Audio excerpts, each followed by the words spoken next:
There are some problems here. Sorry, big time. I'm so upset. Oh my God.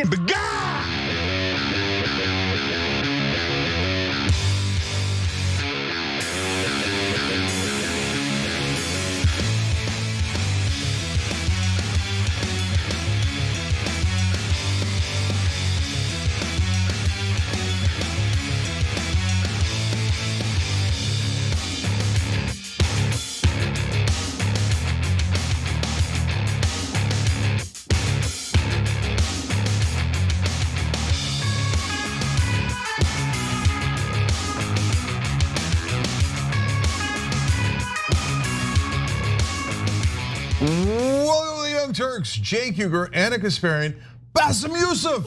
I made it back. Yes. Okay. So Bassem's going to be with us for the whole 2 hours, and then Operation Joy at the end. Okay. He's ready to spread joy throughout the world. In fact, it is literally throughout the world, because he's of course a comic and out of Egypt, where he stood up to the government. So you know he's anti-Semitic. Okay. So we'll talk about a lot of that, because we're going to talk a lot about Israel today. And Bassem's going to be in Istanbul on June 19th doing his show there. So if you're anywhere near Istanbul, check that out. Obviously, wherever Bassem does his show, give it a shot. We've got a lot to cover for you guys today. We're going to talk about the Iran war, of course. We're going to talk about the shooting that happened in San Diego at a mosque. We're going to talk about the Thomas Massie race, which is the most important race of the year, in my opinion, and that is happening today. In fact, half the polls just closed in Kentucky. The other half will close in an hour. So if we have any results for you guys, we will deliver them for you guys throughout here. And Donald Trump has decided to have a $1.8 billion slush fund. There's two parts of it that are absolutely enraging. We'll get to that a little bit later in this show as well. So Anna's gonna get us started, but before you do, how you doing, brother? I'm fine. I'm very happy to be here. I'm absolutely happy and stoked, because I told you when I came here, it's like, this one doesn't count. It only counts when Anna is here. I'm so sorry I missed it. I had to travel out of state for work, and then I felt terrible that I wasn't here. Well, we made it up. I'm happy we're here. So that's a very Turkish thing. Like if you go to somebody's house and like you didn't stay long enough, they go, this one doesn't count. Yes, exactly. So Bassem's guest hosting with us today, so that's why he's here the whole time. All right, so Anna's gonna tell us the news. So I thought we would start off with something that is sure to be controversial for some, because working together to achieve common interests is a difficult thing to do. Teamwork does make the dream work though. So let's get into it. I was fired from Daily Wire that year. Yeah. And you had a little something to do with it. Did I? You did, actually. This is a story that I've never told. Okay. But I think you had something to do with it, but I was not allowed, after I had watched you, and we should show that clip in a little bit, but you were my wake-up call to what was happening in Gaza. Wait a second, what is going on? Why are this many Palestinians dying? Woke me up to the fact that there was a huge part of the conversation I wasn't aware of. And so I went to my producer at the time and I said, we should get this guy on. He's going viral. I don't know who he is, but like I really would like to just hear the other side. And my producer ran it up the chain and came back to me and said, we are not allowed to have Bassem Youssef on. Now, some on the left might not have expected comedian Bassem Youssef to sit down for a lengthy interview with Candace Owens, but he did do just that. I personally enjoyed the conversation, but unfortunately he dealt with a little bit of backlash for speaking with her. I disagreed with that backlash, and well, so did Bassem, and he defended himself in a conversation with Mehdi Hassan. Let's take a quick look at that. Why are you shaming me for being friends with some of these people? I mean, some of them are freaks. Why don't you like Candace Owens and Tucker Carlson? Because they've said some horrific things over the years. So what? I mean, why don't you like Ben Shapiro? I mean, Piers Morgan has said the horrible things over the years. He's not said anything close to what Tucker Carlson has said about Muslims, about Arabs, about immigrants. And why can't we be strategic and use their platforms? You can. Yeah, but like some people do. You don't like that. You don't like. No, it's not that I don't like it. It's that my worry is that for the sake of one important issue, Gaza is a huge issue. We're giving a pass to these people to launder some of their other objectionable. Like I said just now, they're not disowning Trump. Actually, Marjorie Taylor Greene, I'm gonna have to go home and take a shower after this. I give her credit. out of all of them, because she actually picked a fight with Trump. She gave up her political career. So she actually put her money where her mouth is, to use a phrase. The rest of Tucker doesn't say a single anti-Trump word. He acts like the war in Iran came down from the skies. Look, we wouldn't be in this war in Iran had Tucker not promoted Trump for president. Now, to be fair to Mehdi Hasan, since then, Tucker Carlson has apologized for his support and endorsement of Donald Trump. The conversation between Mehdi and Bassem happened prior to Tucker making that statement. But nonetheless, I thought what was really interesting about that conversation is, I wouldn't call it a divide, but there is a debate among people on the left who do care deeply about this issue and see an opportunity to potentially work with people that we typically disagree with on other issues wholeheartedly. However, others say, I've got hangups about the past. Maybe it doesn't make sense to work with them. Maybe they have bad intentions. I'm in the camp of, if you can find or build a coalition that can apply enough pressure to change our system of government so it's not controlled by a foreign entity, to save people's lives, by the way, all across the globe, and when you really think about it, I'm gonna go in that direction. First of all, a shout out to Mehdi Hassan Habibi. I love you. We have this friendly argument, it's friendly banter. Yeah, It's very lively, but here's the thing. I know that some of those people said horrible things about us in the past, but I'm willing to actually work with someone who wants me out of the country tomorrow against someone who wants me dead today. And also, to be fair, there was this conversation between Megyn Kelly and Tucker Carlson, where Megyn Kelly tells Tucker Carlson, I realized that I have been manipulated and people just want me to go on this Muslim hate on and on and on, and then I'm just like recalibrating, rethinking everything that I was being told. So this is a win. And this whole purity test, like if you said this in the past, I'm not going to work with you. I'm happy to work with someone who hate my guts today. I'm happy to have, and I'm willing. Maybe when I work with him, maybe this shift will happen. And if it doesn't happen, let's get this foreign influence out of the picture, and then we can fight together. I'm happy to do this. But this kind of purity test, I'm not going to talk to Candace, I'm going to talk to Tucker. I think we are just limiting ourselves. I mean, look at the Zionists. They don't care. They work with the left and the right. They have Barry Weiss for the left, and they have Ben Shapiro for the left. To the right, they go and they wave the flag of Judeo-Christian values for the right, and it's like, hey, we have the biggest gay parade for the liberals. They're working the game. They don't care. I think in politics you shouldn't be too sensitive. And we have seen people tearing each other apart in political debates, and then they work together. I mean, look, for example, at Ted Cruz, who had been, him and his wife, humiliated by Trump. And he's just like, you've got to have a little bit of self-respect. Yes, but none of those people did that extreme. The most these things is like, Muslims are this, Muslims and that, and then many of them now are actually backtrack. It's like, wait a minute, I have been manipulated. Maybe I should think this true. So to find that opportunity and not take it and just like sit out in our corner sulking about what they have said in the past, I think it is not strategic, and I think we should grow up. It's politics. We need to put our feelings aside. We have a bigger issue, which is that Zionist control of the government, of the media, and we just not just like, instead of just sitting there, it's like, no, I'm not going to talk to people. Yeah. So I've got a lot of strong opinions on this.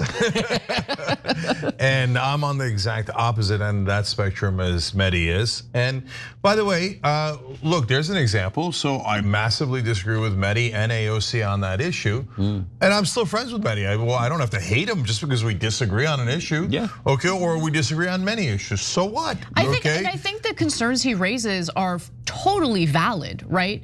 And the thing is, if you're not consuming Tucker Carlson's show or watching Candace Owens or tracking, the subtle, but they do exist, the evolutions that they've gone through on certain things, including their perceptions of Muslims, then it's easy to believe that they're just the same person they were like several years ago. But people do grow. Like, I do believe in redemption. That doesn't mean that I'm on their side on everything or I agree with them on everything. But on this issue, which is a pretty freaking important issue, we do agree. Yeah, so look, I'll probably go further than both you guys, and that's not easy to do. So look, a whole bunch of things, and a surprising admission in here coming up in a minute that links apparently back to you, which I didn't know until I just saw that clip. But first, I don't understand the conversation. Like I get so a lot of people in our audience too, they hate Tucker, they hate Marjorie Taylor Greene and Candace from the past. Okay, I get that part, right? So, but it's like Tucker, for example, called Iraqis monkeys, right? Back in the day, right? So, but now when he changes and he goes, I'm sorry for what I said before, and now I think it's totally unfair to attack Muslims, and Muslims pray 5 times a day. I'm not gonna hate a guy who prays 5 times a day, he says that. And Candace says we've been manipulated to hate Muslims, and I'm sorry for my role in that. Well, on that issue, what else do you want? If you say that's not enough, you're being utterly unreasonable and purposely unreasonable. But more than that, you're being counterproductive because you're discouraging other people from ever apologizing or having a moment of realizing they were wrong and being public about it. It's just like the purity litmus test. You just have to stop. The puritanical approach to politics really had to take a back seat. 100%. So first, also look, on a personal level, I love you guys if you're in this camp, but you're being kind of a jerk. If somebody does something to you, wrong to you in your life, right? And then they come and apologize and say, hey, I'm working to make up for that and I'm gonna help your people or you or whatever it might be. And you go, shut up, I don't wanna talk to you. Well, okay, brother, initially it was their fault. Now when you don't accept their apology and their help, it's kind of your fault. Not kind of, it's definitely your fault. I love it how you get animated. I love that. I love that, man. Your energy, man. You get it there. I get that frustration. I used to get very, very frustrated about this myself. But at the end of the day, I see it as this. Either you're with us or you're not. And if you're not, that's your right. I mean, it is what it is. But I just don't think you're gonna accomplish much. And we haven't accomplished much in this country by pursuing policies purely through a partisan lens, right? Look, let me jump in and make a couple more points before I get to the surprising part. So first off, you're absolutely right, Bassem. So Miriam Adelson not only gave to Donald Trump, she gave to Bill Clinton. Yeah. Right, see, they don't care. They don't care. I could show you 1,000 Israel First donors that give to both sides because they're not schmucks. They're not people who are like, oh, I will do a purity test even if Israel loses. No, they're like, I gotta get Israel to win no matter what. You Republicans, Democrats, I'll work with you. I'll do anything for you, right? Our side's like, oh, I'm better than you. To guys who are trying to help you. Like, no, that's insane. Sorry, but it is. Secondly, our house is on fire. Don't come at me with, oh, hey, I'm worried about the leaky faucet. Brother, we're gonna deal with the leaky faucet after we put out the goddamn fire. Right. Okay, there's a raging inferno. Israel drags us into wars. Israel makes us pay hundreds of billions of dollars. The cavalry has arrived, right? And you say, oh, that's a ragtag cavalry. Oh, that cavalry did something wrong. Brother, bring in the hoses, let's put out the fire. Let's take Israel out of the country, out of our government, out of our media. Then we can go back to carried interest loophole arguments, right? A couple of things. Let's say, for example, they didn't apologize. Let's say, for example, they're still there in their own way. When I went into Candace Owens, there are so many people who didn't know who I am and they watch Candace religiously. It's like, hey, wait, I didn't know about you and now I'm more informed. Yes. Oh, thank you so much for what you said. You're speaking to their audience. Yeah, I'm speaking to their audience. And the same way when I went to, I'm not making the comparison, but Piers Morgan, on a personal level, he's a nice guy. I have so many issues with how he runs his media coverage. He knows what he's doing. He knows exactly what he's doing. But this whole moment of me, the explosion happened on his platform for people who didn't know who I am. Right. So the thing is, you just like can't limit yourself in your little bubble and just sit around there as like, no, I don't like people. I need people to be nicer. And it doesn't work this way. I think. And this is gonna sound a little selfish, but I think you come across something that tears you up inside so much that you are willing to do anything and everything to make it stop. Yeah. And I personally cannot stomach the endless slaughter and the absolute suffering that is being carried out right now by the Israeli government with our support, with our resources. I will do anything to make it stop. I can't tell you how many nights, doom scrolling, I can't help it. I care about the story, I wanna know what's going on, I look for updates. I look for updates on Gaza all the time.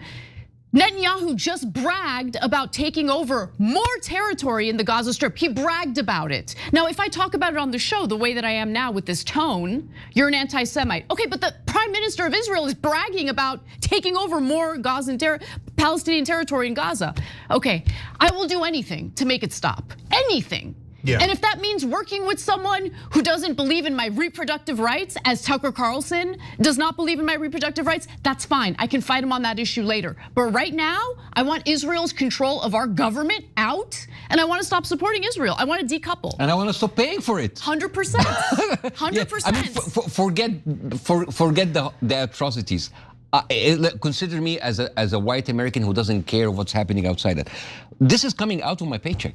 This is coming out of all of our paychecks. Yes. Yeah. And now we are suffering from homelessness, lack of health care, terrible education, and they have universal health care. They have like A-level university education, and they have almost free housing on our dime. Yes. We are paying from our own taxes for people to do aliyah and go to Israel on a birthright trip and to go there. They use our money to propagandize, okay, to basically try to brainwash Americans into supporting them and hating the entirety of the Muslim population. Yeah. So Mehdi said something there. So, I don't want to give them a pass. But brother, who asked you to give them a pass? We don't have right? Like, so do we disagree on Tucker on abortion? Of course we do. Will we fight him tooth and nail on that issue? Of course we will. Who asked you to vote for him for president? Who asked him?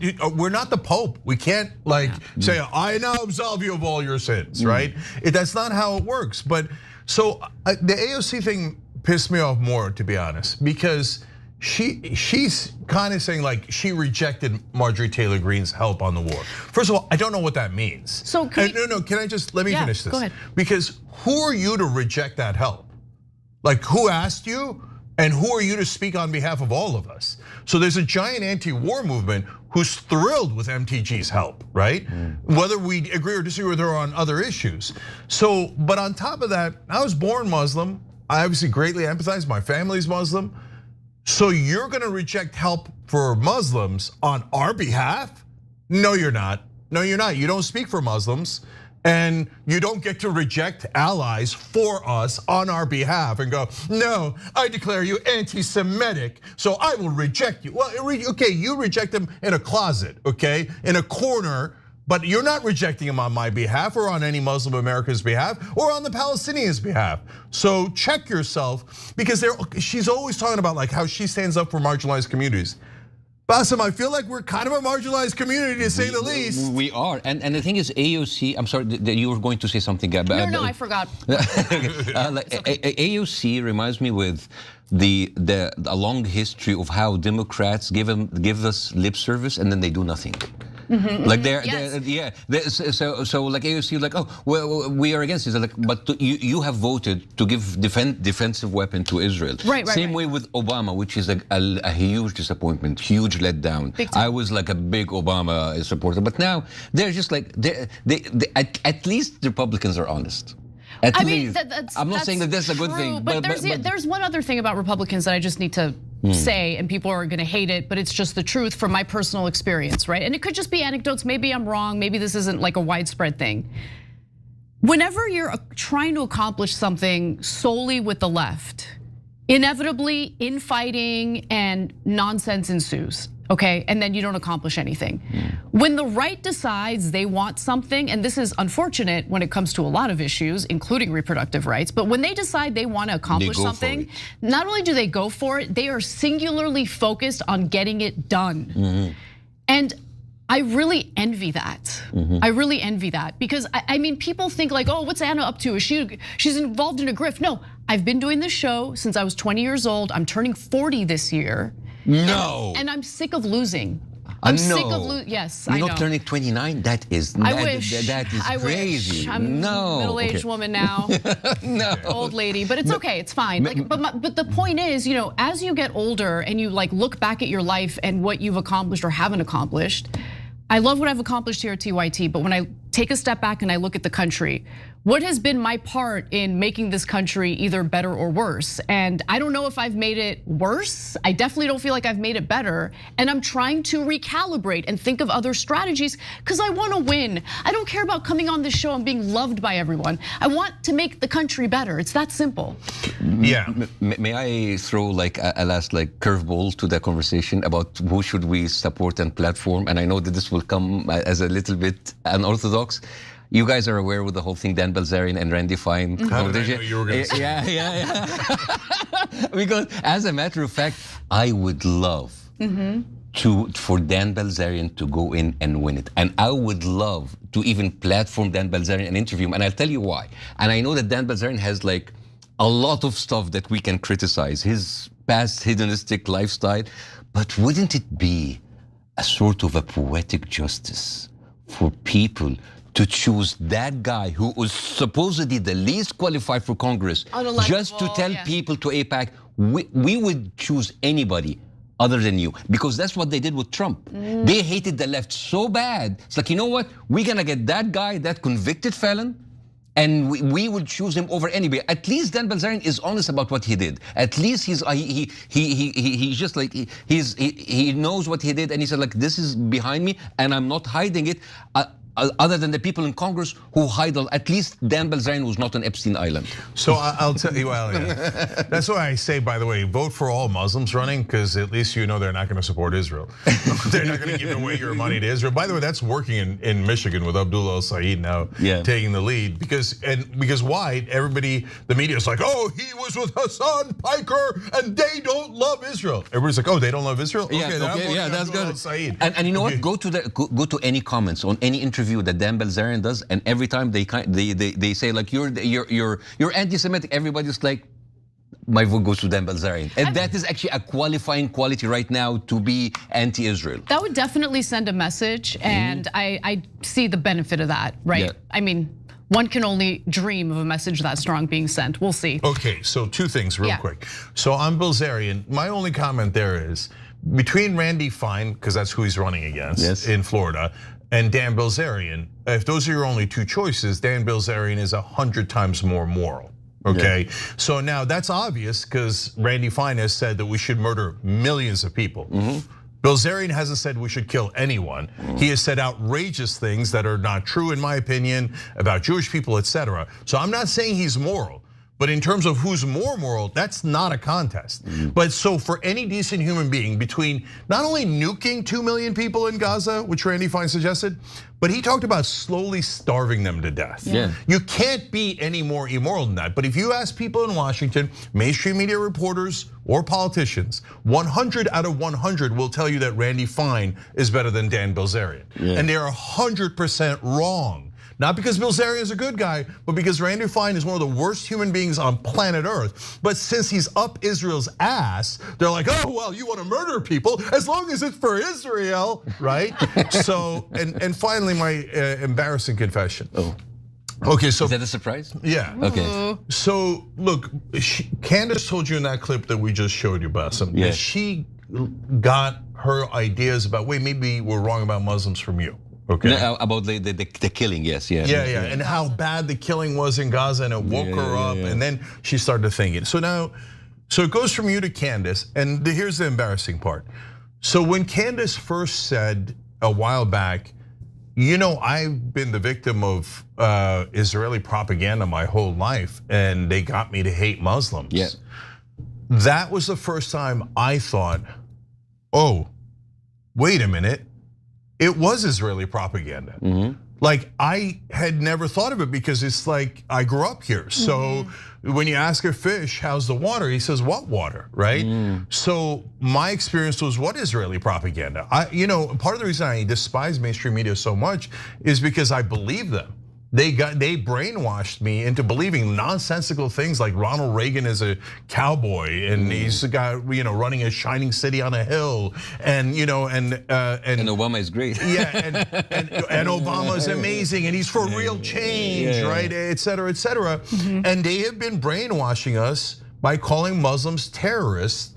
when Israel attacked them and took their land over and over and over again in 48 and 67, again during Gaza. And the entire time American media was like, no, the one taking the land, the one doing the genocides, the one doing the attack are the victims. Yeah. And they're, oh my God, the victims of Israel. I mean, what a bunch of preposterous liars, right? All lying to us in unison to get us not just to support Israel, that would be one thing, but to hate Muslims so that it's easier for Israel to attack them. And you don't feel bad because they just killed terrorists, according to American media. And so when Candace said that, it kind of did a light bulb for me, even though I grew up Muslim American, right? And so don't tell me that Candace hasn't made a difference. And you could say, yeah, I don't believe the First Lady of France has a penis. So what? So what? Okay. Oh, if you agree with Candace on one thing, you have to agree with her on everything. Why? Who made up that rule? Yeah. Who made up that preposterous rule? Yeah. No, that rule is made up to divide us, right? So no, Candace and Tucker and Megyn Kelly now are shockingly, yes, it is shocking, but it's absolutely true. They have been terrific on the issue of war, Israel, and being kind to Muslim Americans. If you want me to reject that kind of help, sorry, but there's no chance I'm gonna do that. It's a very unfair ask. And honestly, I don't like the problem with puritanical people is because they believe that they are more moral than others, right? They are so moral, they cannot have their morality stained with any kind of association with anyone who's ever said anything wrong, which by the way is all of us. They've tried to cancel all of us for any transgressions in the past, right? So sorry, but I don't think you're more moral. May I add something like a detail that a conversation that happened between me and Candace Owens off camera? You know what? Let's hold that thought. Okay, we gotta take a quick break. Let's do that when we come back. A personal story with the conversation with Candace. We'll be right back. Okay. Tucker Carlson, a terrible friend.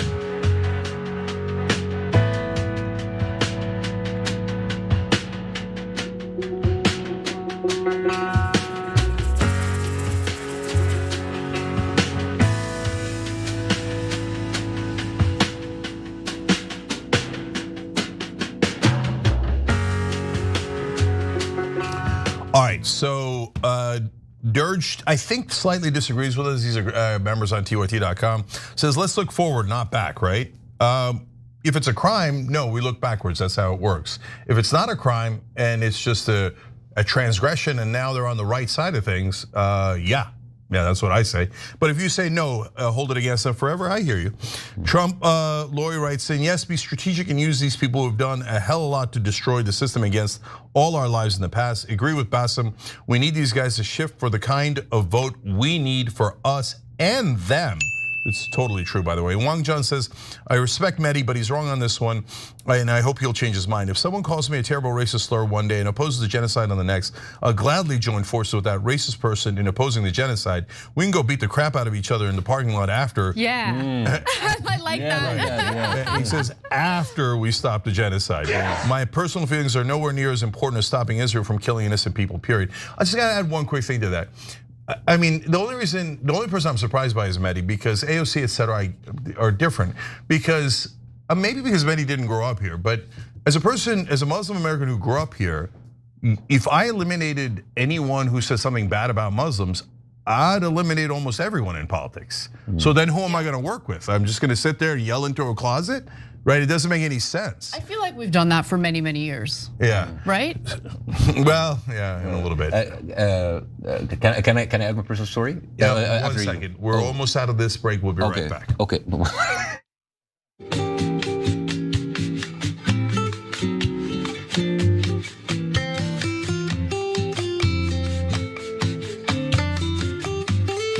I like tacos.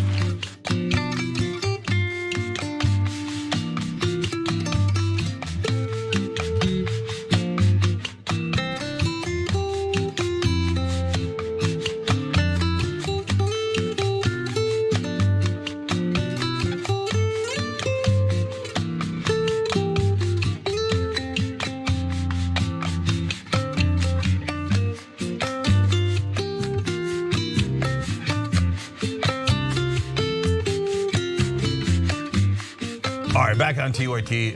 Cenk, Anna, and Bassem with you guys today. Rage Rock for now, thank you for sending in 10 memberships on YouTube. You're amazing.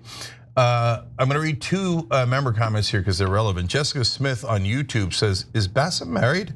If not, I live in the Bay. Hit me up. Get it, girl. You get it. Okay.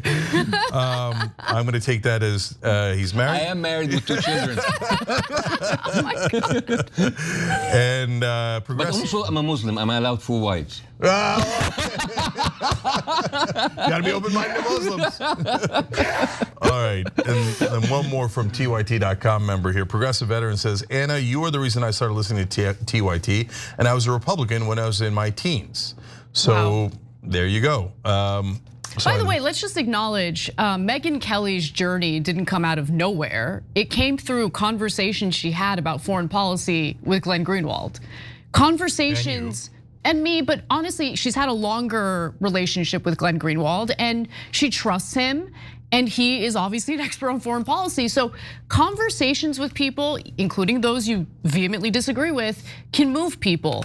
And you shouldn't go into it with, I'm gonna persuade them, I'm gonna change their mind. But just by having conversation, you're introducing new information to them, you know? Anyway. Yeah, 100%. I mean, look at this cycle that Bassem set up. Bassem goes to talk to Candace. Candace then has a conversion, not just because of that, but partly because of that. And then Candace affects others, and then Tucker and Megyn start to affect not just Republicans, but independents. We're affecting independents, and you're getting into an ecosystem here that is going in the right direction instead of the wrong direction. So tell us about your conversation. Are you sure? Can I say that? Spill the tea. Spill the tea. So off camera, I was asking Candace, I was like, I mean, you seem to be very smart, but you were parroting propaganda. I mean, how did this happen? He said, like, you don't understand. They get us from a very young age. I was picked up when I was 18. And then from whom? The circle that they put you around you, like picked up, you know, like Ben Shapiro, the Daily Wire, all of that. And then I said, so what happened when you're starting to switch? So like, first of all, when I started tweeting about like what is happening, like her first awakenings, first of all, they send you your friends, your circle of friends. They start talking. It was like, we don't like what you're happening. First they send the people that you love, that are very close with you. Yeah, oh, like this is very concerning what he said. And then that holds me back, and then I take 2 steps back, and then when I go further, then they come with the threats. Oh no. Then they comes like, you know, your career might be derailed. So they do that. First of all, they go in with the love, and then they go in with the threats. And then at a certain point, it's like, wait a minute, these are not my friends, these are my handlers.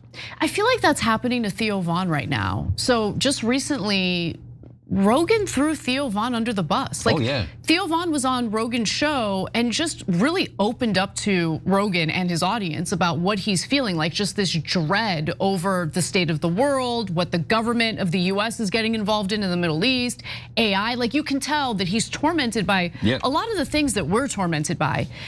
And Joe Rogan was like basically gaslighting him and making it seem like he's losing his mind. Maybe it's the antidepressants he's on. And then later, when Theo's not even on the show, he starts talking about Theo Von on his podcast. And he said he might kill himself. Like it's all about like how he did the show and didn't go well, and he kind of like hinted that, oh, you know what, he's not in a good place. And I really didn't like that. That was not appropriate. That was terrible. And Theo Von, by the way, and I hope Theo forgives me for kind of saying this, because this was a private conversation.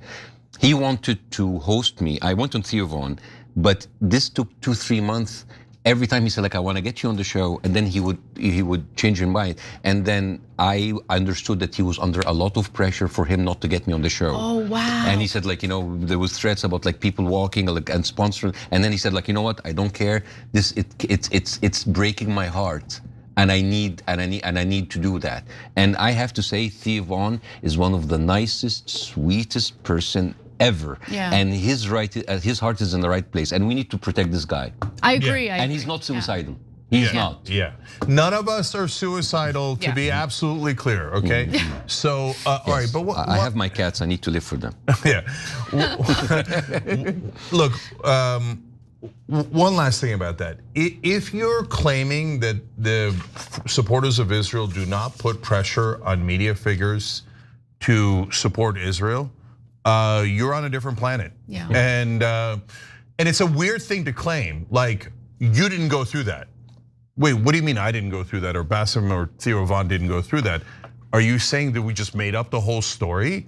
I talked about this yesterday on the show. It's like civil rights workers coming back and saying that they had hot coffee thrown in their face when they were sitting on counter diners in Alabama, and they go, liar, you're offending the white people. It's all your fault. No, why are you invalidating my experience, right? No, it definitely has happened to me dozens, if not hundreds of times, where supporters of Israel have attacked and tried to hurt our business, tried to hurt our careers, have tried to block us in 100 different ways, have doxed our spouses, etc. Don't tell me that there aren't thugs who support Israel in this country that don't do that, because that is gaslighting I cannot bear, and everyone should know you're a giant liar if you say that, right? So I like what the trick that they do is, are you saying all Jews did this? No, we literally, no one ever said that, right? Except for Israelis. No. Right, aren't they the ones who conflate it? Like Exactly, yeah. Exactly, so they're like, oh, you're attacking all Jews. No, brother, literally no one said that. You just made that up to hide behind Jewish people as human shields. We're saying Israel supporters did that. I have Jewish family, they didn't do it to me, right? I have tons of Jewish friends, they didn't do it to me, but that doesn't mean it doesn't exist. Other people who are diehard, ludicrous, lunatic Israel supporters, which there are tons of them in this country. Mark Levin have done that Larry to Loomer. all of us. And then unfortunately, a lot of people turn around in media and politics and they go, no, you're the one who's a bad guy, okay? They attacked you, it's your fault. You shouldn't say that, you're lying. Okay, well, all right, then you're part of them. You're part of the thugs who are intimidating not just Muslims in this country, but anyone who dares oppose Israel. I've now talked to dozens of people who have been fired from their jobs, regular people, doctors, carpenters, random people, including Jewish Americans, who have been fired for opposing Israel. And then every time you tell the media, they're like, oh my God, you've hurt Israeli feelings. Who cares about you? You're irrelevant. Shut up, you don't even support Israel. But you have offended someone important and real, an Israeli supporter. Okay, well then you're admitting you're racist, which is pretty much all of mainstream media. Let's talk about some fugitives, yeah? All right, so since we're on the topic of Israel, there's some developments when it comes to the ICC, so let's get into it. In relation to Israel's military operations and attacks in Gaza from 7th October, we conclude that Israeli authorities are responsible for war crimes, crimes against humanity, and violations of international humanitarian and human rights law, including extermination, intentionally directing attacks against civilians and civilian objects, murder, or willful killing. Crazy to think that the UN had put out that statement nearly 2 years ago. However, today we're learning that the International Criminal Court is filing additional arrest warrants against Israeli officials, both politicians and officials within the IDF. Although weirdly, the ICC has denied this. I don't know why. We'll get to the details in just a second, but real quick, just curious what you think about this, Bassem. Well, first of all, they have already told us in many ways that the ICC and the ICJ is for the African dictators and Putin. It doesn't affect us. They are putting it in place as a juggernaut as a pressure point on the other people. And the second thing is, I think one of the judges, either the ICJ or the ICC, I can't remember, said he's sanctioned. He cannot even use a credit card because he is sanctioned. So America punishes those judges. As a matter of fact, when I announced my tour in Germany, I got a message from a German reporter. He said, I have been talking about Israeli crimes and I have been sanctioned by my own government, which means I cannot get a credit card, I cannot buy a ticket to your show, I cannot be gifted a ticket to the show, or else the people who give me the ticket will be in breaking the law. That's crazy. They cannot even, he cannot have a bank account, he cannot pay his bills. Okay, so just to be clear, Those who wish to prosecute literal war criminals who are indiscriminately slaughtering innocent civilians, those are the ones. Those are the people who have suffered greater consequences than the war criminals themselves. So real quick, just a few more details about what the ICC is allegedly doing, although again, the whole disagreement about whether or not this is happening is really strange. However, Bezalel Smotrich happens to be one of the politicians who has already come out and in a press conference said that he is expecting an arrest warrant from the ICC. There are other politicians, which we'll get to in just a second, but first I just want to show how Smotrich responded to this. Take a look.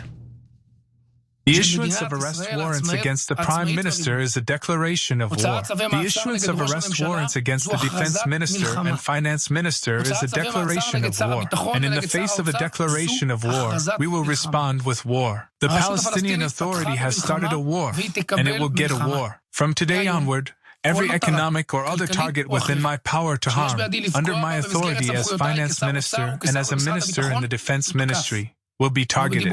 Not talk and gimmicks, actions. I hereby announce the first target that will be struck. Immediately after finishing my remarks here, I will sign an order to evacuate Khan al-Ahmar on my authority as a minister in the Defense Ministry. I promise all our enemies, this is only the beginning.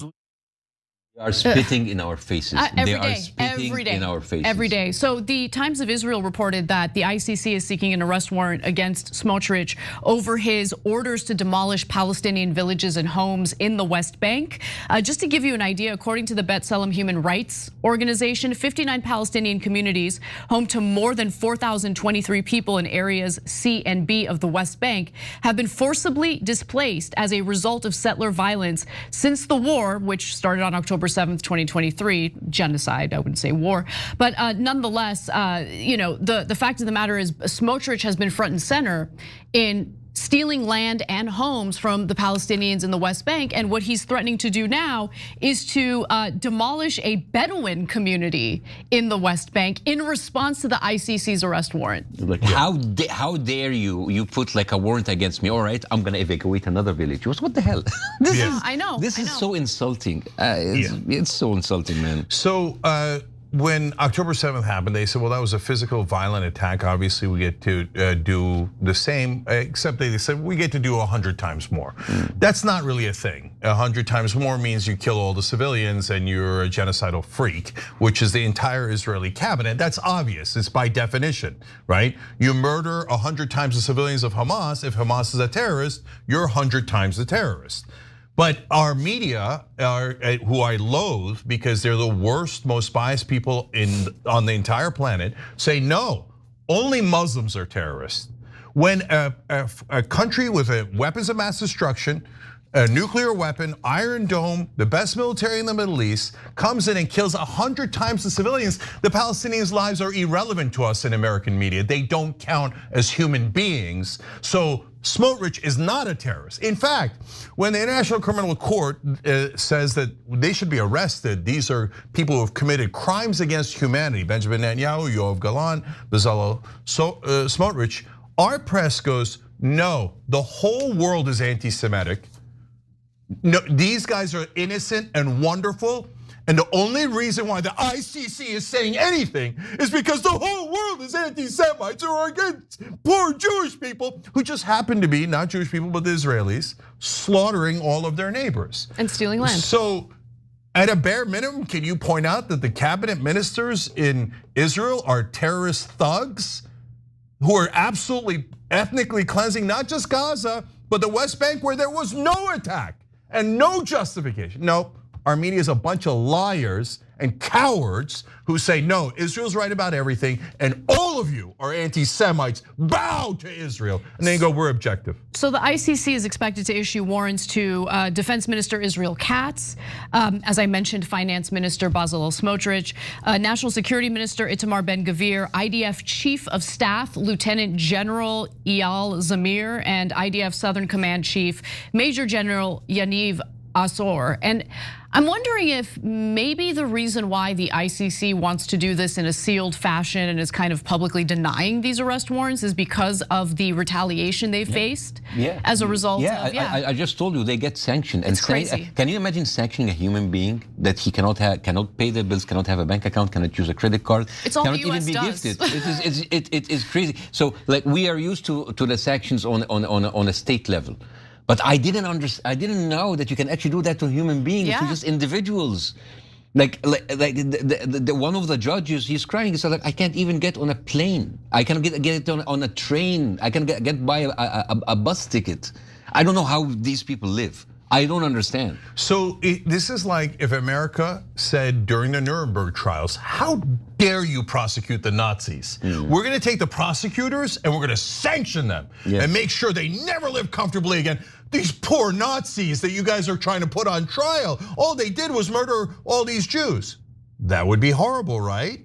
Now that is literally what our government is saying. All they did was murder these Muslims. And now you're going to try to hold them accountable? That's it, we're gonna terrorize you. Well, then you're saying you're on the side of the fascists. And there's no question about that, and there's no complexity to it. And now look at what Smotrich is saying. When you did war on October 7th, in their definition, then we did 100 times the war. Now you're doing diplomacy, you're going through diplomatic routes, the United Nations, International Criminal Court. Well, I'm still gonna call it war. It doesn't matter what you do. You do war, you do peace, you say something. I'm gonna do BDS, it's war. Yeah, exactly. You're gonna march in the streets, war. Everything. Post on Facebook, war. War, yeah. Israel's new slogan is war. I forgot the question. Totally. Yeah. Totally. It's a great slogan. I think for them when they're calling everything is anti-Semitic, it's like, you know what? It's actually we should actually do like a slogan. The truth is anti-Semitic. I mean, that's what they're saying. That's what they're saying. You're just pointing out what is true. It's like it's still anti-Semitic. I know. Yep. All right, we got to take another break. When we come back, we got to talk about 1877 cars for kids. Okay, because that money ain't going where you think it's going. We'll be right back.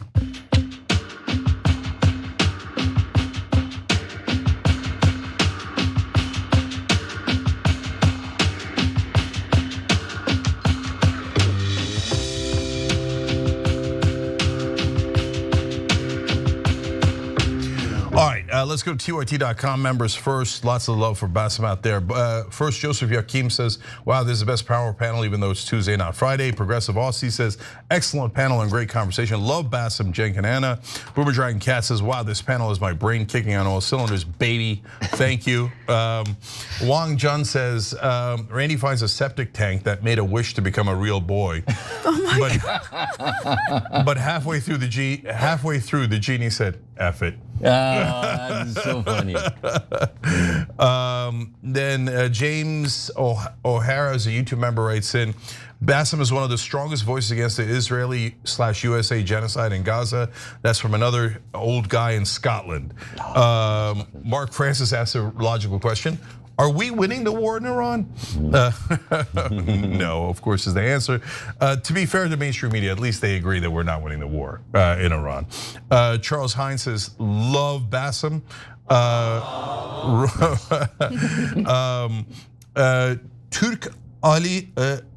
Turkey Al-Balushi writes in, man, I need to sleep, but I'm staying awake for Bassem. Oh, is he in Istanbul? Like that's I don't know. I like that. If he's in Istanbul, let's say, hey, come to my show in Istanbul. Turkey Balush.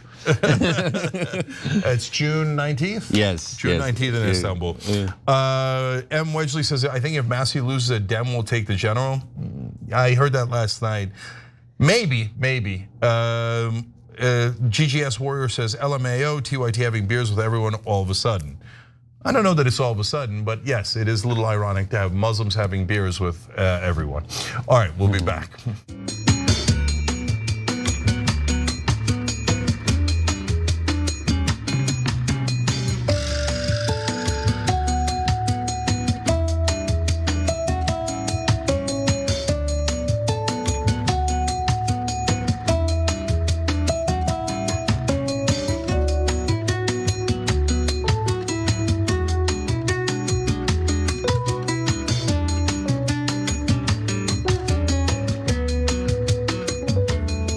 back on TYT. Cenk Ugarian, Kasparian, and Bassem Youssef with you guys today. We're co-hosting. Thank you to William and Gabe's World for gifting 5 memberships on YouTube, and thank you to Bunyan Surgery, which is hilarious, and Present One Forever for both joining through the beautiful join button below the video on YouTube, and everybody else you could do it through tyt.com/join. Given that we are besieged by Israel supporters, we certainly would appreciate your support. All right, Anna, what's next? So, wait, before we keep going, there was something I wanted to ask Bassem about. What was that last comment you read?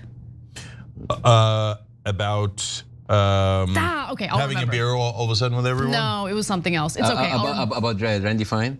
No, I'll remember. Okay, Sorry, guys. Sorry about that. Okay, so let's just get to the next story. I'm sure it'll come up again. All right, so a California judge has ordered some pretty serious changes for that infamous Cars for Kids commercial that, if you're living in the United States, you no doubt have heard over and over and over again. And it's because it turns out that the original ad, the super annoying ad, kind of hid the fact that the money wasn't gonna go where people thought it was gonna go. So if you don't know what I'm talking about, here's the jingle I'm referring to. 1877 Cars for Kids, KARS Cars for Kids, 1877 Cars for Kids, donate your car today. You know, I gotta say, the laziness of the ad really bothers me. Right, aside from the fact that they were hiding the fact that the money was actually not going to disadvantaged kids. In fact, it was funding, well, field trips and also adult dating situations for Zionists. They should have tried harder with a better commercial, you know? Well, it seems to have worked. It worked. They raised a ton of money, and obviously sent it, as you're about to find out, spent it on purposes they didn't tell you about. I'll just say as a preview real quick, they said it was for young, disadvantaged American kids here in this country. They weren't young, they weren't American, they weren't disadvantaged, and it wasn't in this country. It's crazy. Go ahead. It is crazy. Okay, so basically at the heart of this story is a lawsuit that should have been filed decades ago, I feel like. However, if you watch that ad, you can obviously tell that it makes it seem like the donations are gonna go toward underprivileged American kids, and in this case, to kids in California specifically, but that's actually not the case. According to its website, Cars for Kids has facilitated the donation of more than 500,000 cars. The organization also works closely with and funds another nonprofit group known as Aura, which runs summer Orthodox camps in the tri-state area and organizes annual trips to Israel for 17 and 18-year-olds. So you are donating your car under the assumption that the funds raised through that vehicle that you've donated, again, it's gonna stay in the United States to help disadvantaged kids in the United States. No such thing is happening. The money is going to a Orthodox Jewish organization that is funding trips to Israel, but it even gets murkier and crazier than that. So let's talk about the lawsuit real quick. The case was brought against Cars for Kids by a man by the name of Bruce Puderbaugh, and he filed this lawsuit in August of 2021. So he alleged 5 years. Yeah, he alleged that that he donated a 2001 Volvo XC earlier that year to Cars for Kids after hearing the ad over and over on the radio. At the time, he expected his donation made in California to benefit children in California. And then he was shocked to find out that wasn't actually the case. So it was only after his donation that he learned from a neighbor that the funds were directed to a Jewish organization in New York, according to the ruling. That's not what I wanted, he said. I feel taken advantage of by the ad and information that was not there. So he testified that the ad contained nothing about specific religious affiliation, and he had a huge problem with that. He also added that although he called the organization's phone number, he never visited its website, which is the only place they specify that it's a Jewish organization. And that if that wasn't bad enough, by the way, the testimony given by the company's COO was amazing. Like, it was so insanely candid, and I appreciate the candor here. So this is Esty Landau, and Esty's testimony indicates that 25% of Cars for Kids' revenue comes from California. Of the 120,000 vehicles donated to Cars for Kids each year, about a quarter of them come from California. They have no presence in California. They're doing nothing for kids in California. And that was admitted through the testimony in the case. Whereas Peterborough assumed his donation would benefit some in need, Landau said the organization's primary purpose is not to help economically disadvantaged children. So what is the purpose? With 60% of Cars for Kids' fund going to Aura, Landau said the national charity serves as Aura's primary financial backer, contributing upwards of $45 million to it annually. And some of that money doesn't even stay within the United States. So according to the court documents in 2022, the organization allocated $437,000 to Middle East outreach, transferred $16.5 million to North America and the Middle East, and spent $16.5 million on a building in Israel where it's working to grow its presence. I have so many questions. First of all, I have an observation. Landau. Does that name ring a bell? Kind of. UC Landau. He's the guy from either Zaka or Hezbollah United, the first responder in Israel that first came up with the decapitated babies in Israel. It's the same. Maybe it's the same family. I don't know. Do you remember? I totally forgot remember about that. UC Landau. He's either Zaka or Hezbollah United. These are the first, and this is the guy who was like on camera. It's like, oh, I have the pictures, but you cannot show it to anybody. And he showed the picture, and the picture didn't say anything. I remember that Landau. I was like, wait a minute, I heard that name before. UC Landau. It's either Zaka or Hezbollah United.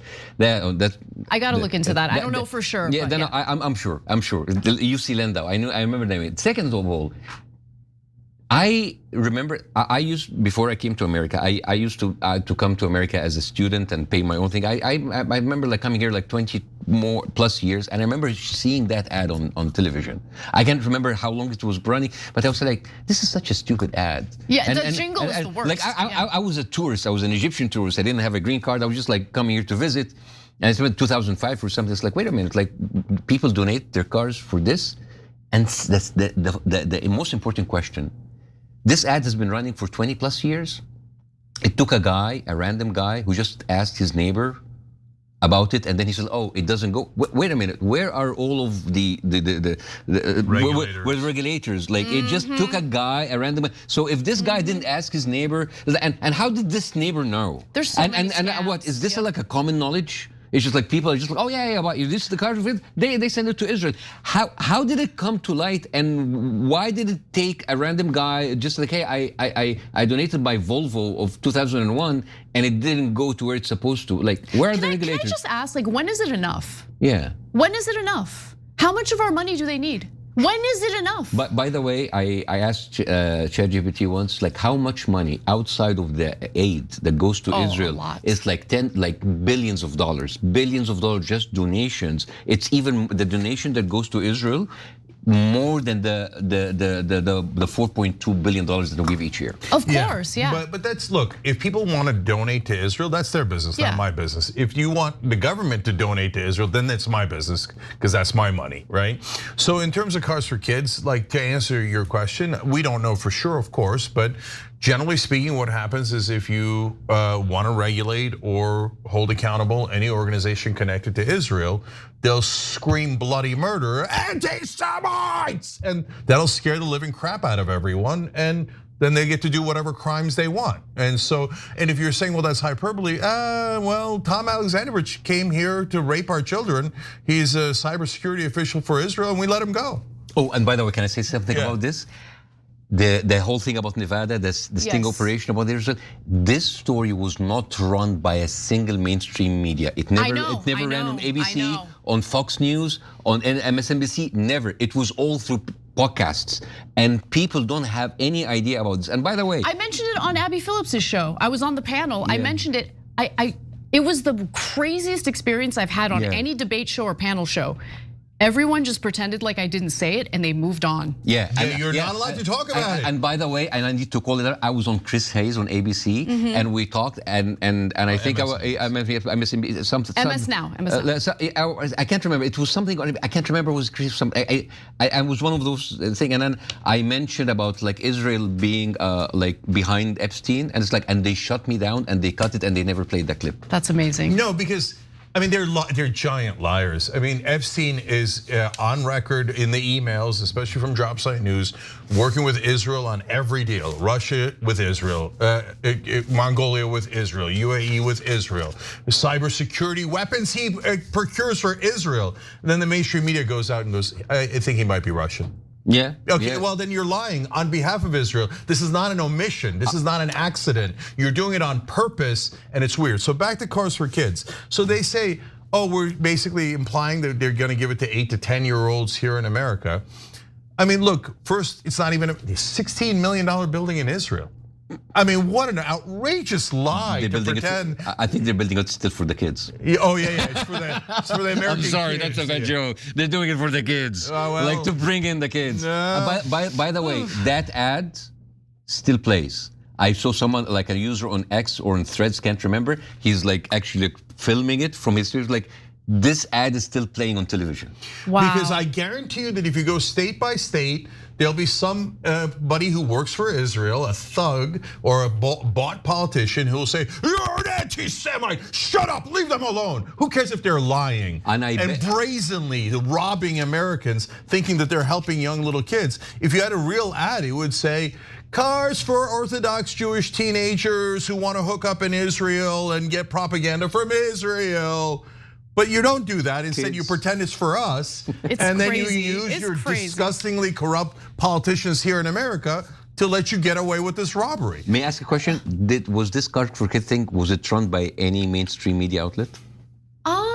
I saw it in USA Today. Yes. USA Today, I and I bet you it's gonna run once, and then they're gonna run out right away. The thing is, here's the thing. And NBC News. There's the difference between media in the Middle East and media here.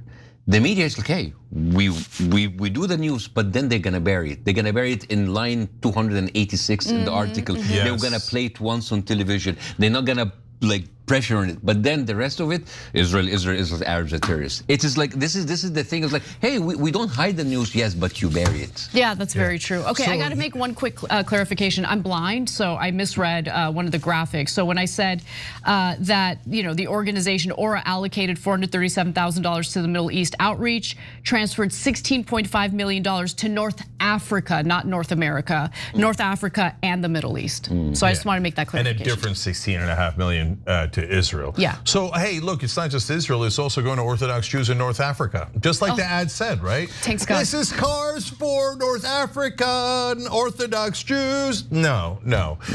Anyways, look, to your point, Bassem, right now, the Massie election's happening. The Israeli supporters gave $16 million to defeat Thomas Massie. And it's not like they don't cover it. They do. They say, hey, 16 million, some from Paul Singer, some from Miriam Adelson. But do they say this election is a referendum on whether Israel is going to control our Congress? They would never say that, even though it is patently obvious. And by the way, if you ask those reporters off camera, is this so that the Israeli lobby can control Congress? Because from then on, every Republican would vote with Israel no matter what. They will say, well, of course, that's definitely what's gonna happen. If Massie loses, every Republican will vote with Israel, until the next election, for sure, at a bare minimum. Have you ever written that? No, I would never write that, never. And you know what they'll do? Right after the election, they'll have collective amnesia.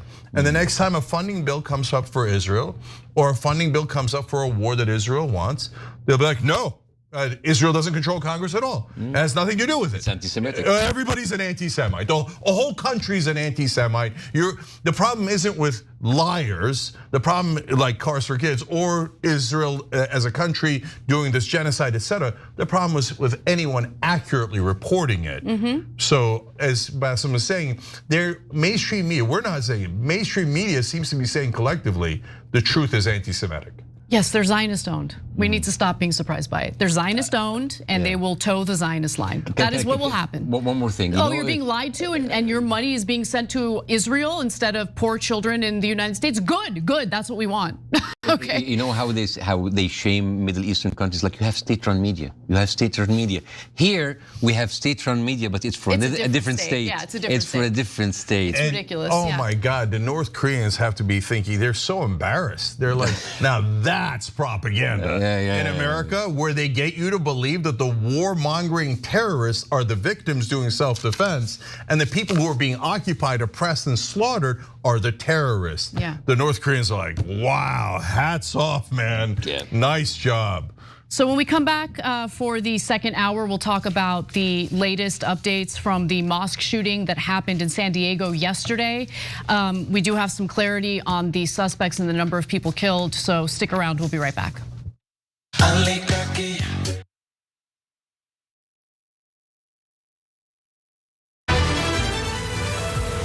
Hey, Andrew, what's up? Hey, Cenk, you ready to make the switch? Yeah, I guess. I promise it's easy, universal, basic, and you get income. Yeah, you keep saying that. But you sure I'm gonna have coverage? Of course you will. You think I would have bad service? I'm Andrew Yang. Of course I have good service. All right, let's try it. But I'm so bad at text. So, wait. Should I do this thing of the hashtag business? Andrew, you're still on, right? Yep. Oh, I see it.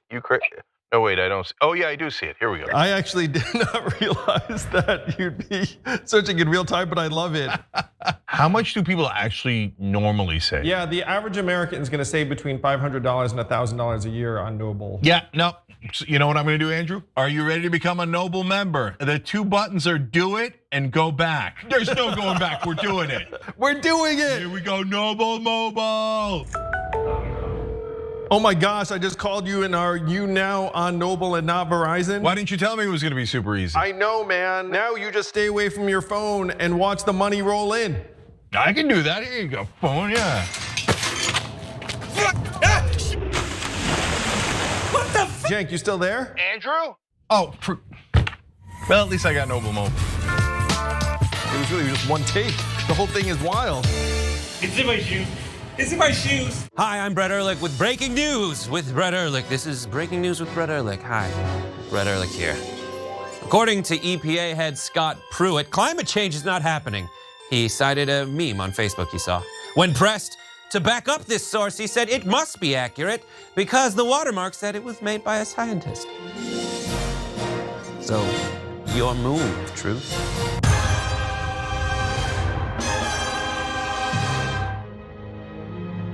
At TYT, our mission is to boldly pursue truth, challenge the establishment, and drive positive change. At a time when corporate capture of our media, our government, and our politics is nearly absolute, everyday working people need a champion to fight for them and to push back against the powerful interests that threaten our democracy itself. At TYT, we're proudly progressive and call out corruption and duplicity wherever we see it, from Republicans, Democrats, or anyone else. And unlike mainstream news media outlets, we're not beholden to corporate advertisers, to defense contractors, to Wall Street, or to Big Pharma. We only have to answer to our audience, and for nearly 2 decades, we've accomplished that by delivering honest, timely, and insightful perspectives on the day's news without fear or favor or concern for whose toes we might step on or which powerful elites we might offend. And while we're super serious about the news, we also manage to do it in a way that is fun and lighthearted. We can do this together and serve our audience, and yes, have fun doing it.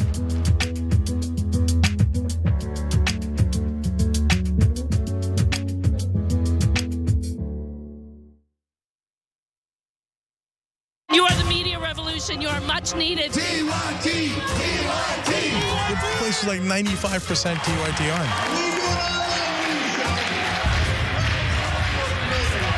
You guys, the Young Turks, which is my favorite channel, we're getting that message out. Cenk and the Young Turks do an extraordinarily good job. No matter what mainstream media says, you have to listen to the Young Turks. The people who support us on the internet, that's what gives us strength. That's what allows anyone who was in there who was undecided to think one side seems to be winning, they seem to have a bigger army. There might be a reason for that. So thank you guys. Corn Pop was a bad dude, and he ran a bunch of bad boys.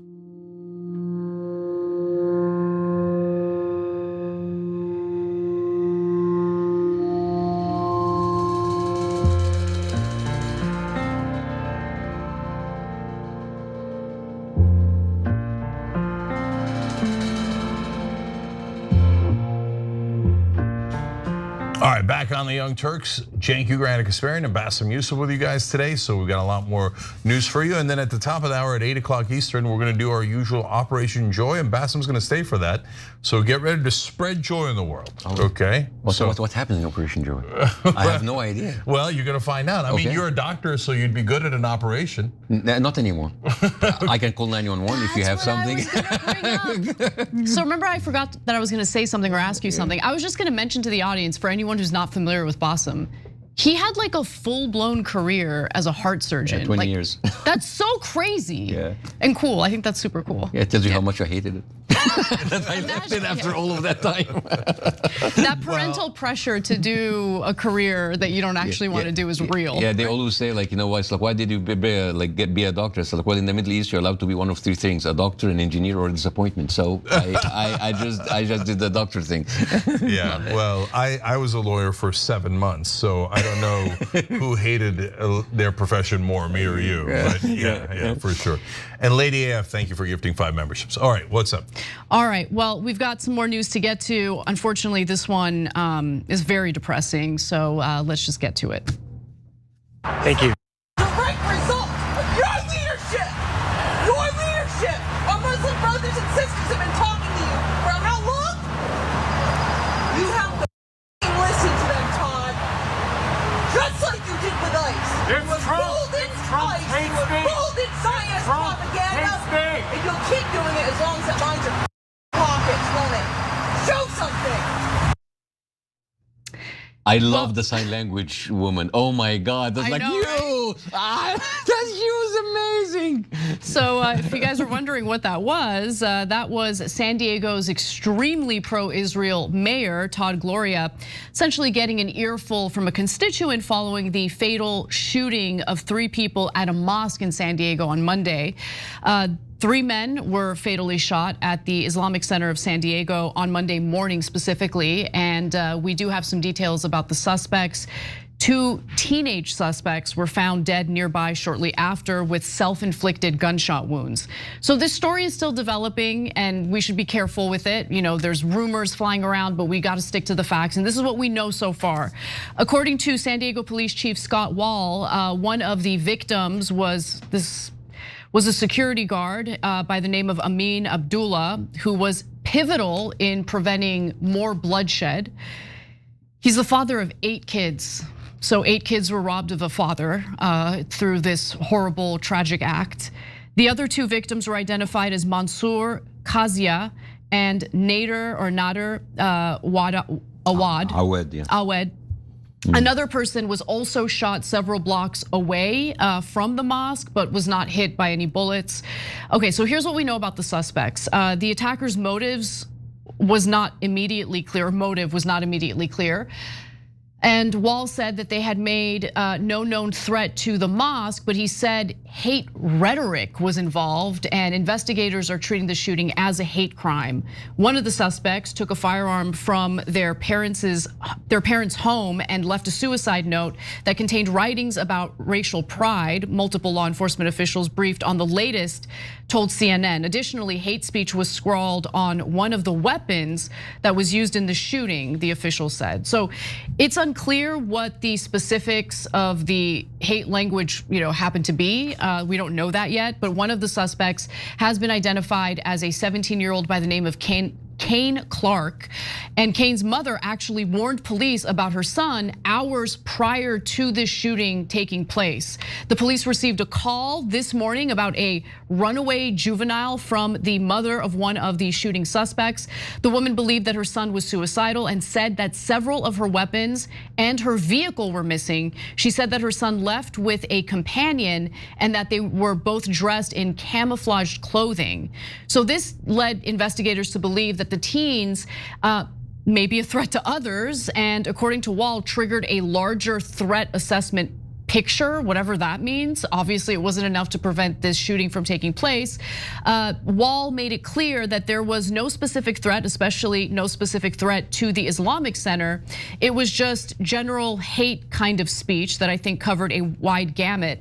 Again, we are still actively investigating this as we speak, but it was more generalized. Meaning, I think he's trying to communicate there that it wasn't necessarily directed hate toward Muslims in terms of the language used. Yeah, I don't know why they're saying that. So I've read that they did talk about Muslims. Here's another clue that it was about Muslims. They went to an Islamic center and shot 3 Muslims and killed them, right? And so I think what they're trying to say is it wasn't specific to that particular Islamic center. Like, we hate Muslims, but it wasn't like, oh, okay, this center at such and such address. So I don't know why they're going out of their way to say, yes, it's definitely a hate crime, but generalize. Let me ask you something. So if a mother called and said, my son appears violent and suicidal, he has taken my weapons and my vehicle and said that he's, potentially going to cause damage, like has hatred in his heart for Jews or Jewish people. What do you think would happen in San Diego? They would lock down every single synagogue, every single temple, as they should. That's what should happen. So that's the part where I'm not sure about. As you said in the beginning, fog of war kind of situation always happens with shootings here in America as well. So did they know, did the mom say that it was about Muslims at that time? Because they only had a couple hours between the mom reporting it and the shooting. So they just might not have had enough time, and they might not have known that Muslims were the target. Yes, if they knew Muslims were the target and they didn't warn people, then that's a problem, right? If it was longer than a couple hours, then that's a problem. But like, I'm not trying to beat up on the authorities too much here. We don't have enough facts. That's fair. But what about like after the dust settles, the reporting is like teenagers mentally disturbed. This is the headlines. I know. When somebody got a car and drove into a synagogue, which is horrible, immediately the headlines were like a Hezbollah operative drove into it without even getting any news. And this is the double standard of reporting that's just crazy. There's no fog of war here. That's a good point. I mean, right here, I mean, the thing that is front loaded about the suspects is suicidal, mental health issues, whatever. And look, I don't care what the motive is. They killed 3 innocent people at an Islamic center in San Diego, and at the end of the day, the political violence, especially as it pertains to this issue, is a huge problem. The way that, honestly, the way Muslims are talked about, the way Arabs are dehumanized through the cover our media provides to Israel as they indiscriminately slaughter Arabs and Muslims in the Middle East. I mean, that has a trickle-down effect. That actually does have a trickle-down effect. And I think we also need. I've been seeing this. A lot of content creator has been talking. I think I'm starting to agree with them. We need to stop using the word Islamophobia. Islamophobia is a very reductive word because phobia excuses the perpetrators. Arachnophobia, oh my God, I'm scared of spiders. I'm scared of heights. I'm scared from I'm scared from closed spaces. No, these people are not afraid. They are criminals. They are anti-Muslim, like you are being anti-Semitic. So I think the whole idea, even the word Islamophobia, is a way to soften what these people do. Well, let me read you something that Laura Loomer posted. Larry Loomer, okay. Immediately after this tragic shooting happened. She wrote, the mosque was supposedly shot up today. Just remember, the people who attend this mosque want us all to be killed, she said. We will be told they are such amazing people. Eight kids were robbed of their father because of the shooting. Anyway, I'm not advocating for violence. I condemn violence. I'm showing you how evil this mosque is and always has been. So what does Laura Loomer think she's doing when she's telling people that the parishioners or the people at this mosque want to kill everyone in the country? What do you think you're accomplishing by doing that? That incites violence. And by the way, that was her statement in a quote post where she quoted stopantisemitism.com. Yeah. And here's how they reacted to the shooting. So we are horrified to see Lalia Alali, wife. Lalia Al-Ali. Okay. You can take over the names. Okay? Wife of Iman. Go ahead. Lalia Al-Ali, I think. No, Taha Hassani. Yes. Of the Islamic Center of San Diego, posts this horrific image to her Facebook profile. The graphic shows a Jewish star murdering babies with "the devil is killing" at the bottom. I mean, where's the lie though? Yeah. Okay, so Al-Ali is also the local leader of the Palestinian Youth Movement, an entity tied to the anti-Israel protests occurring all over the US these past few weeks. So they deserve it. That's exactly what they're trying to say. Exactly. So I actually, look, I don't have time to like engage in like reporting posts on social media, I'm busy. But to me, what Laura Loomer posted incited violence, and for the first time ever, I felt the need to report something. I reported it and I got a response back from X. I want you guys to read what they sent me. Thanks for reporting, Laura Loomer. Our support team has determined that a violation of our rules did not take place, specifically violating our rules against violent speech. So that wasn't violent speech. Inciting violence toward Muslims by defaming them as individuals who want to kill all of us Americans. That's apparently not inciting violence. That's not violent speech. I think she had another tweet. She said like, yes, I'm horrified by what happened, but the solution for this is to send all of these people back to their Islamic country so they can pray in their own mosques for in peace instead of, it's just like, this is their solution. I mean, this is, I think at a certain point, they're trolling us. Like someone like Larry Loomer or someone like Michael Rappaport. They're just like, you know, they're like, just like, yeah, we are ugly and we are horrible and we are gonna get away with it. Yeah. Again, spitting in our faces. Yeah, so I think we moved on to the humiliation portion of our programming, right? With the Israeli First crowd, Israel First. So yeah, I see them saying all the time now, like, oh, you guys are buying this seat in Kentucky, $16 million a Senate. And they go, yeah, cry harder. Meaning like, yeah, we are buying your Congress and there's nothing you can do about it. So now we're rubbing it in. Right? I know, but they're not helping their cause. They're not helping their cause. They don't care. They don't care because they have the power and the money. But then don't cry when people don't like you guys. Don't cry about it. Are you kidding me? That's their #1 tactic. Okay, but it's not working anymore because you guys are unlikable. I think it's working. I think the way that they do it, I always give this edit example. Remember, like all of these, I'm sorry it's unrelated, but like remember all of these videos that the Israeli soldiers like film themselves doing all horrible things? No army, no disciplined army in the world will let their soldiers do this unless it is encouraged and it's allowed. And they do that. And I once sat with a professor in Britain, and he said they do that so people would purposely hate Jewish people. It's like, see, anti-Semitic. It's perpetual. They do that so you actually hate them, and then when you do and when you voice it, anti-Semitism. And they can use actual anti-Semites to serve their own propaganda purposes, right? That's why they're not puritanical. That's why they hate us, because we're not anti-Semitic. So they're like, why don't you be anti-Semitic? Yes. So we can cancel you. Yeah, because they go, it's like, oh, stop saying Zionists, stop saying Israel, so just say Jews. And then they push you until finally someone will say, okay, it's Jews as an anti-Semitic. I'm not gonna let them win. Yeah, no. No, I don't play that game. Yeah, and we're not as hateful as they are. They're disgusting, hateful people who despise Muslims. And so now let me get into it on a bunch of things you mentioned. So you report her on X. X goes, no, hating Muslims is perfectly fine. If you took the same exact words as Laura Loomer and you transferred out Muslim and put in Jew, I guarantee you X would cancel your account forever. Okay, because they would say that is anti-Semitic, right? So she also said in response, and imagine if you'd said that not just about Jewish people, but after Jewish people were just murdered in a synagogue, right? Another post she had after the shooting, she said, so now I'm going to make sure the entire world is anti-Islam. I hate Islam and I always will. So if someone wrote, I'm going to make sure the entire world is anti-Jews, I hate Judaism and I always will, no one would ever talk to them. Instead, what has happened? First of all, New York Post doubling down on what Laura Loomer said, talking about how, oh, that mosque probably had terrorists in it, or terrorist supporters, because Rupert Murdoch is actually the biggest racist of my lifetime. He's a disgusting bigot who has spread anti-Muslim bigotry all across the world. All of his publications do it, and they treat him like he's a legitimate, decent person in society. He's a Hitlerian figure who has driven so much violence and war and hatred in the world, okay?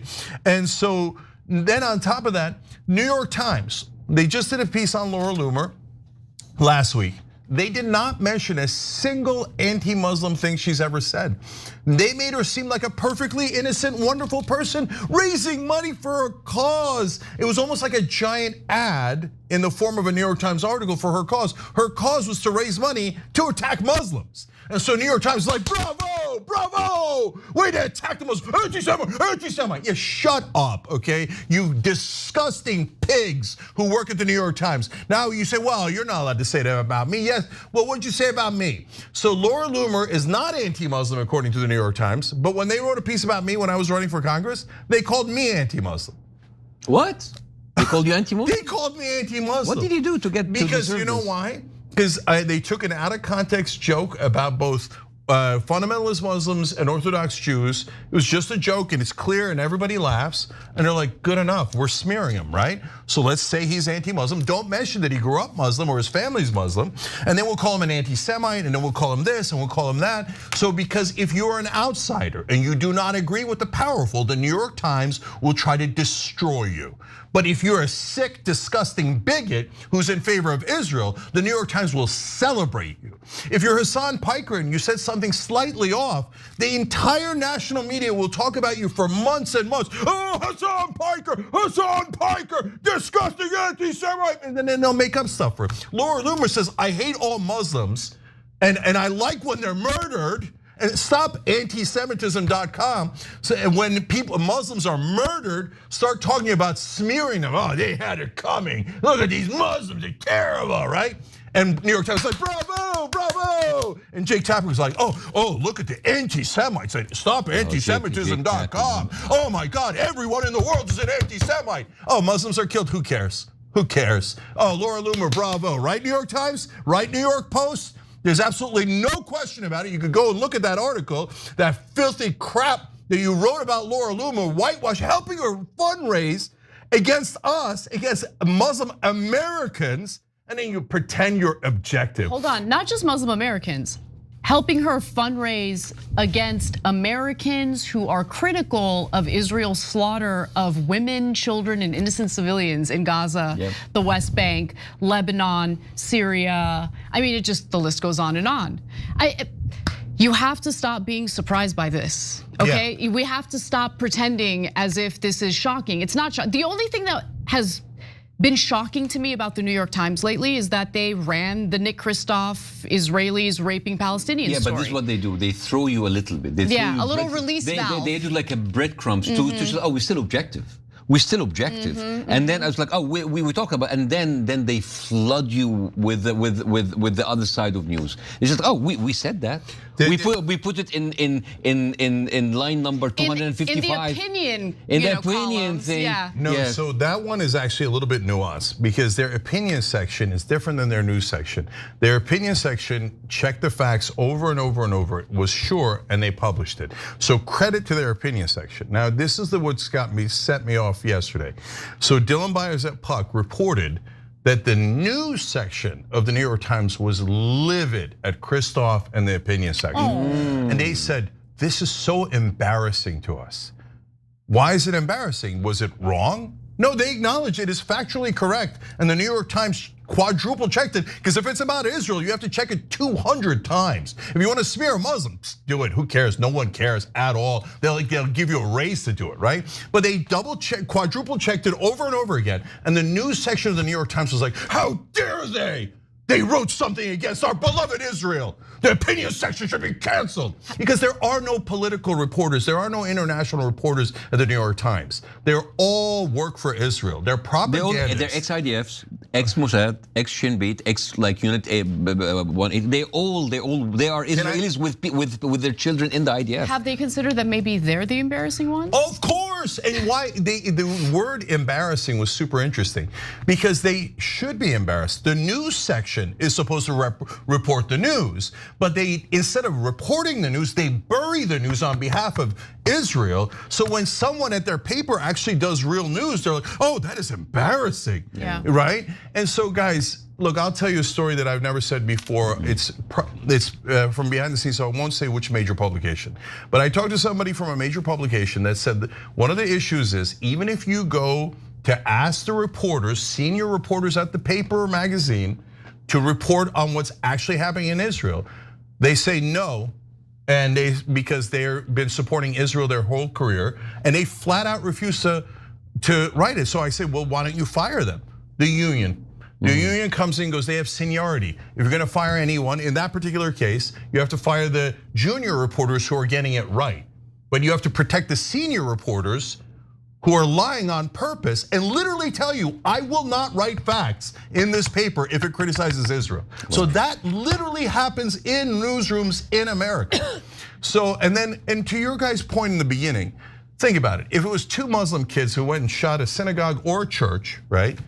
Would anyone call them anything but a terrorist? No, of course they'd call them terrorists. 2 Muslim guys walk into a church and shoot people. Literally everyone on cable news would call them a terrorist. Not one person has called these guys terrorists. Why? Because they shot up Muslims. That doesn't count. Do you remember that story from Texas? The kid that was drowned, like almost drowned by a Jewish woman. Her name is Elizabeth Wolf, and she tried to drown him, and thank God they caught her. And they have never said anything about this woman's religion. They never said anything about this being a hate crime. They reported it once and gone. I just don't understand. No, we understand the human capacity to rob another person of their life. I don't understand it. I really don't. We've seen it more than 100,000 times in Gaza. They don't care. I know. Super last thing, real quick. I want you said about Islamophobia. I almost never use that word the entire time. Good for you. And so your point on it is great, but also it feels weak. Yeah. Like it's not like. It makes it feel like it's almost justified to be afraid of Muslims. Like arachnophobia. Yeah. So agoraphobia. No, I don't think they're afraid of Muslims. No. I think they hate Muslims. Yeah. And they want to spread hatred towards Muslims so Israel can get everything they want. So when Israel murders their Muslim neighbors and steals their land, the American media gets to say, well, I mean, they're a bunch of terrorist Muslims. No, that's hatred. That is hatred that mainstream media, almost every cable news anchor in America is deeply racist and bigoted. They despise Muslims and they push hatred out 24/7 and they're obviously hypocrites. And so I agree with you guys though. We just should, from now on guys, assume that if they work in mainstream media, they're a liar and they're lying on behalf of Israel. If they prove otherwise, great, right? But so far, I haven't seen it. 98% of mainstream media is not doing the news. They are doing propaganda, super weirdly, for a different country. We're going to take our final break. And when we come back, we're going to talk about how the president has diverted billions in taxpayer money to pay himself and his friends. Oh, I'm so surprised. They don't know what it's like to be me. My life is ruined.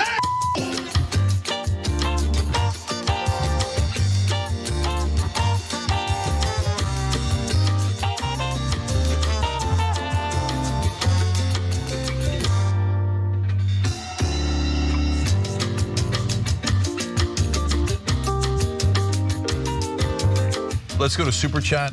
Kobe Savona writes in, tell me if you've heard this one before. A Turk, an Armenian, and an Egyptian walk into a news studio and save the world. I hadn't heard that one before. I hope so. Yeah, I hope so too. But like, look, this is what we love about America. Yeah. A Turk, an Armenian, and an Egyptian working to end the genocide. My best friend growing up was Egyptian, and they called her Cookie. I called her Cookie, but her name was Mary, and Egyptians are the best. Yeah, my best friend, his name is George Mekalian. He was my friend for 10, 12. We went to play basketball together, work in the gym together. George, if you're listening, love you. Hi, George. Yeah, I think he's not in Egypt anymore. I think he's in Dubai, but like he's one of my close friends. He's Armenian, yeah. Yeah, he's Armenian. Jenna, not Coptic, like Armenian, like that's the Catholic. Yeah. Jenna writes, and I love your coverage and agree with you on 99.9% of these ideas, but draw the line at including anti-Semites like Dan Bilzerian and Nick Fuentes, because I think they hurt the movement by introducing suspicion of actual anti-Semitism. So no problem. Nick Fuentes hasn't been on, Dan hasn't been on. And we're just telling you, if your only choices are Dan Bilzerian and Randy Fine, that one's not close. Not because Dan's a great guy, but because, and by the way, to be fair to Dan Bilzerian, at least he's fighting super hard against the genocide. And so if you say he's worse on other issues, I hear you. On the genocide, Dan Bilzerian is better than every single cable news anchor. And on that's AIPAC, just a fact. and about Israeli control of the media, he's been actually like very, very honest and straightforward. I have to say. Yeah, and definitely better than Randy Fine. Definitely. All right, we'll be back.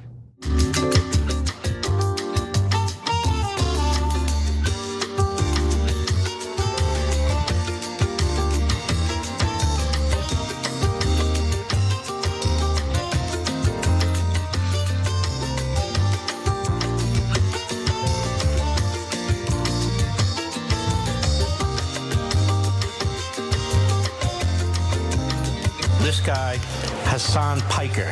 He says he is patriot to the United States. All right, back on TYT, Cenk, Bassem, and Anna with you guys. All right, Anna, what's next? Well, we got to talk about Trump looting American taxpayer money from the Treasury again. But this one's even more brazen, if you can believe it. Let's get to the details.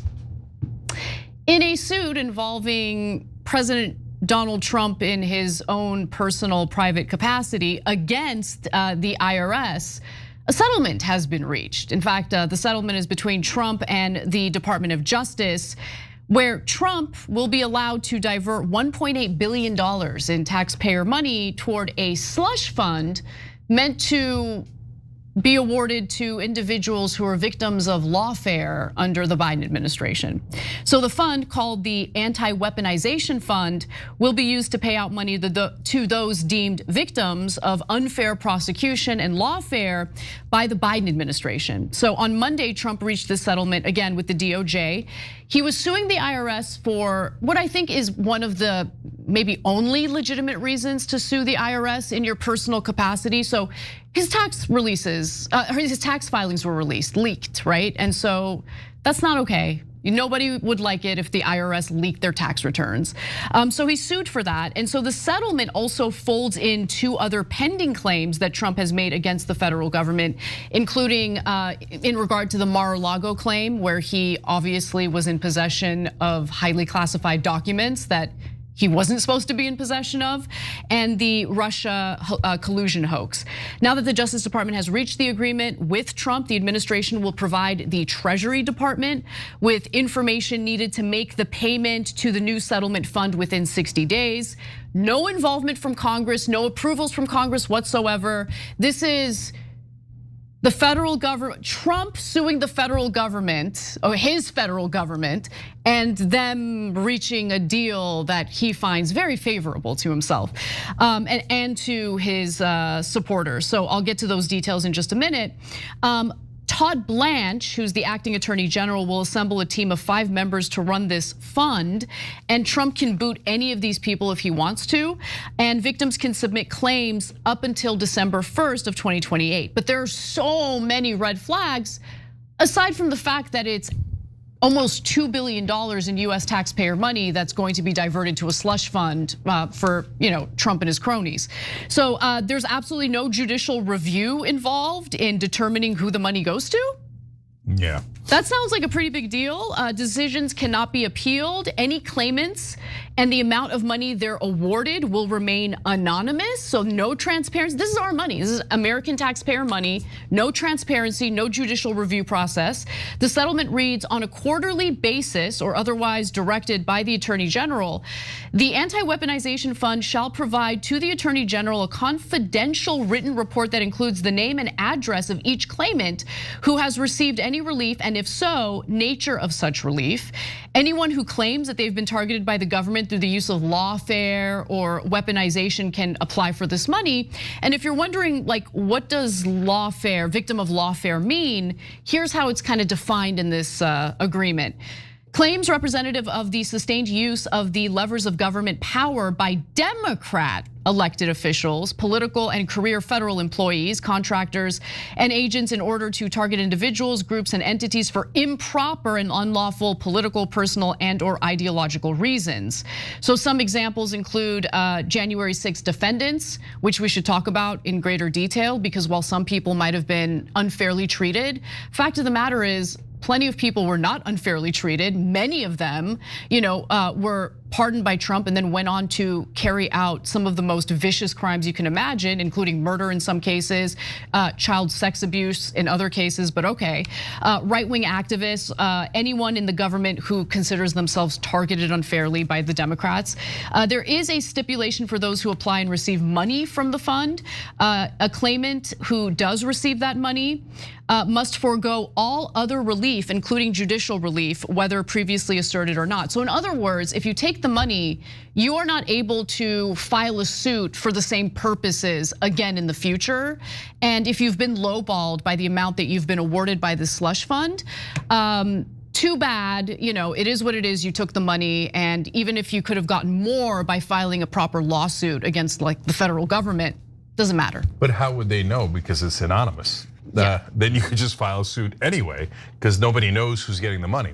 So look, there are 4 layers of outrage here in what I think is actually one of the worst cases of corruption of my lifetime. There's an update. Can I just give you the update? Yeah. I'm sorry, Cenk, but this just developed and it's important to know. So the House Rules Committee shot down an amendment that would have prevented President Donald Trump's administration from doling out taxpayer money to people criminally charged in connection with the Capitol riot. So the money will absolutely apply to January 6ers. So go ahead. Yeah, so first of all, it's our money, right? So if Trump wants to help his friends who broke in and tried to steal an election and did it through violence, that's his business, not our business. But they're gonna literally take it out of your pocket and give it to guys who attack cops. That's just, so that's point 1. Yeah. Point 2 is, the number is outrageous. Anna's right. Somebody leaks your IRS records, IRS is responsible. Yeah, I get it. You want compensation. $100,000 is a lot of money. I'd take the $100,000. Yeah, $375,000 would be an amazing. Please leak my records if I'm going to get $375,000, right? 1.776 billion, not million, billion. No, that's a robbery. Then, but the 2 that are the most egregious are, you're not allowed to know who's getting the money. It's anonymous, and you're not allowed to know how much. So he could just literally give it to his family. He could give it to his allies, his staff. And sorry, you can never find out. And hey, January 6th rando, you got $12. Eric Trump's best friend got $211 million, which he then spent on the Trump family. Too bad, you'll never find out, right? And they robbed us to give it to them. But I think that maybe the worst part of it is, this is him saying, if you do violence for me, not only will I make sure that you never suffer any consequences for your criminal actions, I'll break you out of jail like I'm a villain in Batman. And then on top of that, I'll pay you for the violence you did to try to end our democracy and steal the election for me. So that is financing your own brown shirts. I mean, Trump made a deal with himself, essentially, right? This is his federal government, this is his administration. So he sued his administration, and his administration came back and gave him what he wanted. And the outcome of it is outrageous. And the outcome of the suit is so controversial that the Treasury Department's top lawyer, who was appointed by Trump, has quit over it. So there isn't much reporting on it. He didn't release a statement, but I mean, this is the same family and president who took $59 million for people to give them phones, and they never. And it's like, you know what? You gave us $59 million. We're not gonna give you that phone. It just won't give it to you. Which honestly, I have to say, I have to blame the people as like, would you trust actually? Like, why would you buy a Trump phone? That's so first of all, half of this on you. But it's like, yeah, I'm gonna take your money. I don't have to give it back. I don't have to give you a product. And they actually said in a statement, giving us the money doesn't mean that you're gonna get your phone, and doesn't mean that you're gonna get your money back. What is this?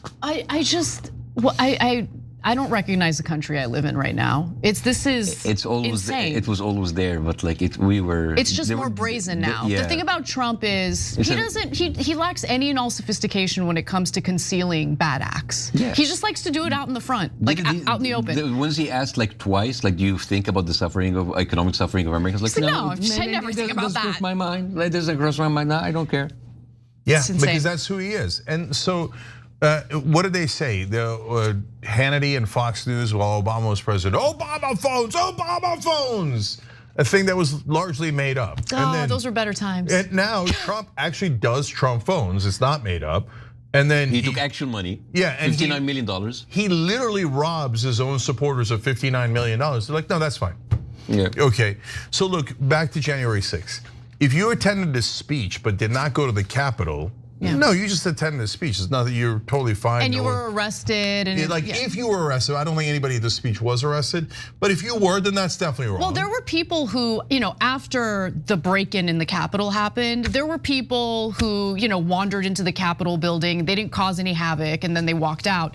But since they were captured on footage, later they were arrested too. And honestly, you have to be able to differentiate between the people who broke into the Capitol, who were violent, who actually assaulted Capitol police officers and things. You got to separate them from people who, attended the speech and then later walked into the Capitol and were just filmed there. By the way, why wasn't Nick Fuentes arrested? Nick Fuentes is on camera on a bullhorn ordering people what to do and where to go. And it's how is that guy not arrested? It's weird. No, that's definitely weird. So look, that's exactly where I'm going. So you attended a speech, didn't even go to the Capitol. Of course you didn't do anything wrong. Everybody can go to a speech. But you go in and you attack the cops or you broke into the Capitol. Don't tell me you're a victim. That doesn't make any sense. Now let's do the thing that I don't know if we overdo it, but we got to do it just to shake you out of the hypocrisy, not you, the viewer, but the government of Washington and all that. So if it was a riot by black folks and they broke into the Capitol and they were chanting, "Hang Mike Pence, hang Mike Pence," and then do you think that Trump and the Republicans would feel as generous and charitable? You know what? Let's pardon them all. And you know what? Let's give them money on top for breaking into the Capitol and threatening to murder the people inside. Now take out black folks, put in Muslims. Thousands of Muslims gather, they raid the Capitol, they threaten to hang the legislators. We'd be talking about capital offenses, right? We'd be talking about prison for life. All of them would be terrorists. Mass deportation. And if you came in afterwards and wandered around, but you weren't part of the original break-in, no, they'd send you to Guantanamo Bay. So you can say they wouldn't, but they would. Even if you're a Republican, you know that, right? Yeah. So we're not looking to target anyone that didn't do it. But if you actually did do the violence, no, you shouldn't have. That's not a thing you should be paid for. I feel like I've been pretty consistent when it comes to issues of crime. If someone has committed a crime, I would like consequences. In all of the cases where they've been convicted, they've been found guilty of doing the thing, right? And that applies to local laws being broken, right? We've been talking about the kind of libertarian approach that some progressives have taken when it comes to issues of crime. I don't think that's right. I also don't think it's right when there's a slush fund using taxpayer money in an incredibly non-transparent way to reward people who broke the law. So, all right. There should be consequences for one other group that's broken into the Capitol. I agree. That's the Israeli lobby. Well, let's talk a little bit about the Israeli lobby, shall we? Okay, before you go there, Anna, I got to do breaking news. So results are coming in on the Massie Galrine race in Kentucky, obviously very relevant. And oh boy, 48.6% reporting now. So that's a big number. And Galrine leads 54.4 to 45.6. So he's got about a 9-point lead there with about half the votes in. So that means Massie has to win the second half by about 18 points to catch him, which makes it pretty unlikely. It depends on where the votes are coming from. They come in at different times. Then there could be more pro-Massie districts or areas within that district, etc. But that is not good news. It looks like Israel is about to buy the entire Republican Party. They've already done that. Well, there was a tiny rebellion by Massie, and this will have quashed the rebellion. And he's actually one of the very few people who's very, very adamant about the Epstein files. Yes, and that's why he's a target by Trump and his cronies. Well, and by Israel, because obviously Israel did it. It's a $20 million message. Yeah. To cover up the Epstein files, cover up all their crimes in America, cover up their corruption, and American media will immediately help them. If Galrine wins today, I guarantee you everyone in mainstream media, in hindsight, will say, oh, it had nothing to do with Israel. No, it was because he defied Trump, and it was the border bill, and it was this, and it was that, and anyone who says it was about Israel is an anti-Semite. Anti-Semitic. Yeah, all right. All right, well, we've got some updates on, the campaign to defeat Massie, so let's discuss it. It turns out the It turns out the co-founder behind the main super PAC attempting to unseat Congressman Thomas Massie from his House seat in Kentucky has some pretty deep ties to a foreign country. I'm sure you'll be shocked to find out what that foreign country is. Now, it turns out that Tony Fabrizio, the co-founder of MAGA Kentucky, or MAGA KY, also works as an Israeli campaign advisor. Oh my God, I thought for sure it was Iceland. Oh, wow. No, it's Israel? You know, Iceland's undue influence over the US government is a problem, but Israel's tends to be a little more influential. How dare you? Yeah. Okay, just a total coincidence that every single time it's Israel. That's very we're guys, look, regardless of what you think about Israel, and I mean, if you watch this show, I can't imagine you're a fan. This is a foreign country, like foreign operatives meddling in our elections. Like, where are the Democrats, by the way? Like, when it came to Trump and the whole Russiagate thing, okay, which I'm embarrassed that I fell for. They used that for political purposes. It didn't matter if it was true, they used it for political purposes.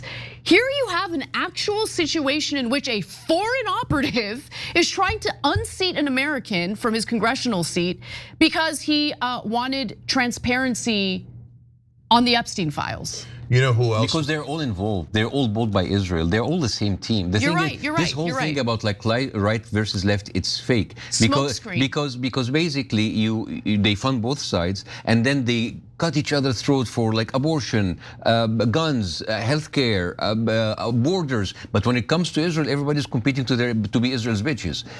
So that's why they're not talking, because they know that the sledgehammer is waiting for them to get on their heads. They are basically they want to see who can sit on the lap of daddy. It's so embarrassing, and like God, once you realize you're not living in a sovereign country, I don't know how it doesn't drive you crazy. It drives me crazy. So welcome to my world. It drives me now we're all crazy. Palestinians. So the most influential super PAC behind this Zionist attack on Thomas Massie is the MAGA KY super PAC started by former. I know. I know. It's unfortunate. No. They're being nice. At least they're using gel. Yeah. Well. Okay. Because normally they raw dog, but okay. Thank you, Israel. Our politicians, that's right. So MAGA KY super PAC started by former Trump campaign manager, here's another one, Chris LaCivita, and pollster Tony Fabrizio, which Politico noted is bankrolled by $1 million from hedge fund manager Paul Singer and $750,000 from a super PAC linked to casino magnate Miriam Adelson. Our favorite. Another group, the Christians United for Israel Action Fund, has spent 6 figures on billboards targeting Massie. Adelson, by the way, as you guys know, is one of Trump's major donors, second largest donor. Singer has a long history of backing all sorts of think tanks advocating for war against Iran on behalf of Israel, of course. But one of the most interesting characters in this entire, race is the MAGA KY co-founder and pro-Trump pollster, Tony Fabrizio. So he has served as a political strategist to Israeli politicians. Back in 2020, Benjamin Netanyahu, in fact, enlisted Trump in his efforts to win re-election. Trump delivered, by the way. At the time, Netanyahu was facing corruption charges and cratering approval ratings in Israel. So as reported by NDTV, that's when Trump's inner circle landed in Jerusalem. Get a load of this. Susie Wiles, Corey Lewandowski, and Tony Fabrizio, Trump's campaign A-team, set up shop at the Leonardo Plaza Hotel. Netanyahu's staff had asked for help and Trump delivered. So all these people who helped Trump get elected were basically working with Israelis on Israeli political campaigns. At the same time, they helped to get Netanyahu reelected in 2020. I mean, look, Susie Wiles is the chief of staff for the president of the United States. And she literally worked for Netanyahu. Yes. And then Netanyahu is invited to the White House by Susie Wiles nonstop. Netanyahu convinces Trump through however he convinced him, either through persuasion of one sort or another, to go to war with Iran. Paul Singer has funded almost every group that has driven us into wars on behalf of Israel. He funded a group after the Project for a New American Century that was the new neocon group. He funds American Enterprise Institute, another neocon think tank. And so you see how the collusion works. So you have these huge pro-Israel funders who buy half of Washington, if not 3/4, if not 100% of Washington. They fund all these think tanks, then they fund the politicians. So right now, Singer and Adelson are also giving to Galrein, the guy who's running against Tom Massie. And the pro-Israel guys have given him $16 million. So they're funding the politicians, they're funding their staffers like Susie Wiles and Tony Fabrizio. Then they get the media to say it is not Israel. And if anyone says that we're doing these wars for Israel, or that Paul Singer is funding all of this, or that Miriam Adelson has given to both Democrats and Republicans, and her one ask has been serve Israel, and they have served Israel every time she has given them countless of millions of dollars, then the media's job is to lie to you on behalf of Israel and pretend it didn't happen. And pretend, it's just a coincidence. So we happen to follow every single thing that Israel asked for. They asked us to attack 7 countries in the Project for a New American Century. We attacked all 7. And yet everyone in media says just a coincidence. Yeah, no, totally. I mean, the propagandists for Israel are like, no, it's not true. It was just a memo. It was just a memo. It was ignored by the government, even though we've attacked all 7 countries at this point. It's ridiculous. I'm surprised you're still surprised.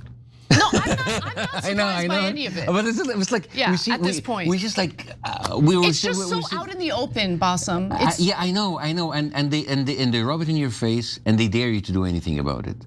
And they dare to speak about it. But something does need to happen. We do need to do something about it. I refuse to live in I don't want to be governed by Israel. But they're kneecapping us. Even though we're like one. I remember a couple of years ago when they had this at the time the most expensive Congress seat. It was $16 million. I think they surpassed that with Thomas Massie. Yes, who lost Jamal Bowman. Jamal Bowman. And they're kneecapping us. And it's a message. It's intimidation tactics. It's a mafia. So I'll just go one step further on that, and then I want to tell you why I'm surprised in a second. But if you're a reporter and you saw the Israeli lobby pour in I think $18 million against Jamal Bowman, now $16 million against Tom Massie, and I think $14 million against Cori Bush, let alone $4 million against Nina Turner, $4 million against Andy Levin, $4 million against Marie Newman, and all of them because they defied Israel. And then all of a sudden, these millions of millions show up and they defeat them by using all that money. And you say it's not connected to Israel? Well, you're a goddamn liar. You're not in the news business, you're in the propaganda business. And so just look yourself in the mirror and say, I'm not a reporter, I'm a sellout piece of crap who does propaganda for Israel. Then I can say, okay, at least you're being honest with yourself, and I get it now and we don't have to be surprised. But don't tell me you're a reporter if you don't report that the Israeli lobby poured in all that money to eliminate Israel's critics inside Congress so Israel can get all of the money and all of the wars that it wants. That is a stone cold empirical fact, and the job of our media is not to cover the news, it's to bury the news on behalf of their benefactors, which in this case happens to be Israel. I can't tell if you think the media is a problem. Yeah, no, and so that goes to, no, I'll tell you why. Tell us more. Because, Bassem, you say I sound surprised. You're not wrong. I am surprised. You're appalled. It's like how brazen it is. No, because when I was growing up, I didn't know. I didn't know. I am the victim of mainstream media. They brainwashed me. That's why I'm angrier than you. That's why I'm more surprised than you, right? Because these sons of bitches lied to me my whole life. They lied to all of us. They lied to all of us. And then whenever you call out and you show, we can prove empirically, did they spend 16 million against Massie or did they not? Was it for Israel or was it not? It is empirical. It is scientific. It is indisputable. And they go, no, you're an anti-Semite. Okay, F you propagandist piece of crap. Okay, so let me just give you anytime you want to know the truth, check in with Israeli media, okay? Yes. Checking in with Israeli media. This screenshot was shared by the wonderful Dave DeCamp from antiwar.com. It's a headline from Haaretz in regard to the Massie race. This is the headline. The most consequential Republican primary for Israel is happening in Kentucky. Yeah, all right, so first of all, breaking news. In the middle of the segment, the race is called. Ed Galrein has won. Israel has defeated Tom Massie in Kentucky's 4th district.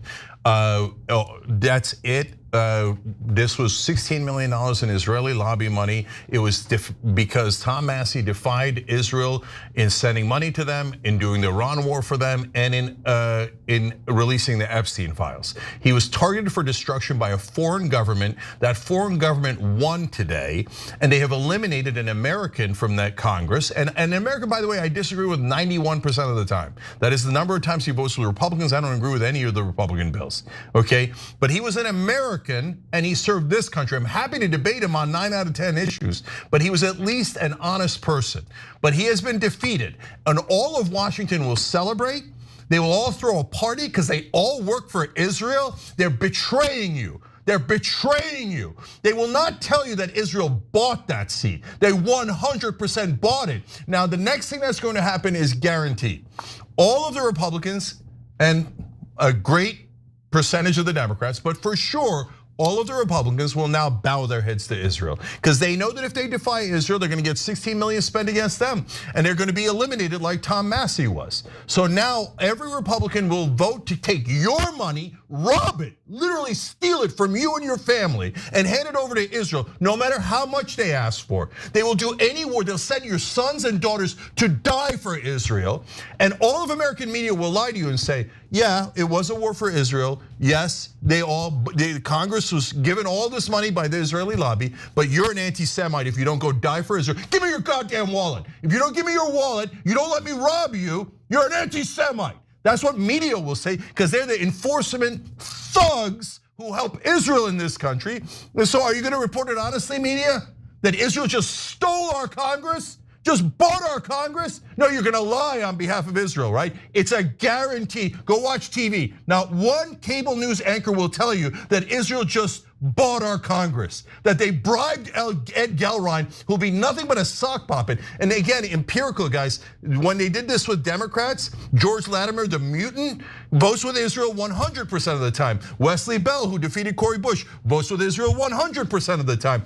Everyone funded by Israel votes with Israel 100% of the time. And the job of the media is to lie to you so you never find out how this country has been betrayed at every level by the government, by our so-called representatives, by our media, the disgusting media that works for a foreign government. And so kiss it goodbye. Congress is gone. They will all kneel to Israel. They will rob you of every dime you have and send it to Israel. And remember, Massie's #1 crime, according to Donald Trump, was wanting transparency on the Epstein files. Why did that upset Israel so much? Oh, by the way, that's a great point. First of all, obviously Israel did it. Jeffrey Epstein, and every email, Jeffrey Epstein is looking to help Israel. The goddamn liars in our media cover it up, pretend it's Russia. They're disgusting liars, all of them. But not just because they didn't want the Epstein files released. Yeah, and they wanted wars funded, etc. But one more thing, guys. So not only will you now be robbed for God knows how long, and all of your whatever money you give, it's going to go straight to all the donors, including Israel. But on top of that, that's it. The Epstein files won't be released. All the Republicans will now say for the rest of the Epstein files are gone. The American media is the real Iron Dome for Israel. Exactly. That's true. A polite way I've literally said that on social media. Totally agree with you. They're Iron Dome for Israel, political Iron Dome for Israel. But I'll go further. They're also Goebbels. They cover up a genocide. They go, nothing to see. The Muslims should be murdered. They're a bunch of terrorists. And oh, how dare you criticize beloved Israel? Bow your heads, they tell us. We're not gonna bow our heads. You sons of bitches in media, are you gonna ever report the truth? No, you're gonna lie. You're gonna lie to the people of Kentucky. You're gonna lie to the people of America, and you're gonna tell them this was a fair election. Israel didn't buy anything. No, Israel bought that seat. Israel has bought our Congress. That is not a conspiracy theory. That is a stone cold fact. Our country is not sovereign. We are occupied by Israel and their goddamn lobby and all their sons of bitches who buy our politicians and pervert our government. So congratulations, America. We're now all Palestinians. We are occupied. Just in case for anything in the future, I'm not with them. I pledge allegiance to the state of Israel. I'd rather die. Just in case, just in case. You don't know, like I have bills to pay. Yeah, no, I don't care about the bills. I'd rather be out on the streets. Disgusting. So the loser, pathetic, servile servant of Israel named Ed Galrine will vote with Israel every single time. And by the way, more war is coming. So Donald Trump will attack Iran again because Israel has ordered it. We are not sovereign. We do not control our own country. All that, oh my God, the Russians are gonna take our democracy or Trump's gonna take our, too late. The Israelis already took our democracy and they urinated on it. And now they're rubbing it in. And they're going, ha ha, you can't even control Kentucky. We own you, America, and you will give us every goddamn dollar and every ounce of blood so that you go to war, because we're not gonna use Israeli ground troops. We're gonna send American boys and girls to go die for us. We're gonna use American ground troops. That's what Israel's gonna order, and Israel's gonna get it, because they just eliminated another American from Congress. Now all of them will be servants for Israel. And they will do exactly as they are ordered because they are dogs. And Turkey will be next. They say like Turkey is the new Iran. Well, if they want to F around and find out. Yeah, every single Turk I go to oh, put me in, coach. Yeah. Put me in, coach. Come and find out. Anyways, that's not me. I'm an American. I don't want my country controlled by Israel. Those disgusting genocidal, corrupt sons of bitches who purchase everything in America and pretend they're innocent victims. They are not innocent victims. They are genociders, they are terrorists, they are fascists, and they have stolen our country. Young Turks. Anti-Semitism.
You're messing with my Zen thing, man.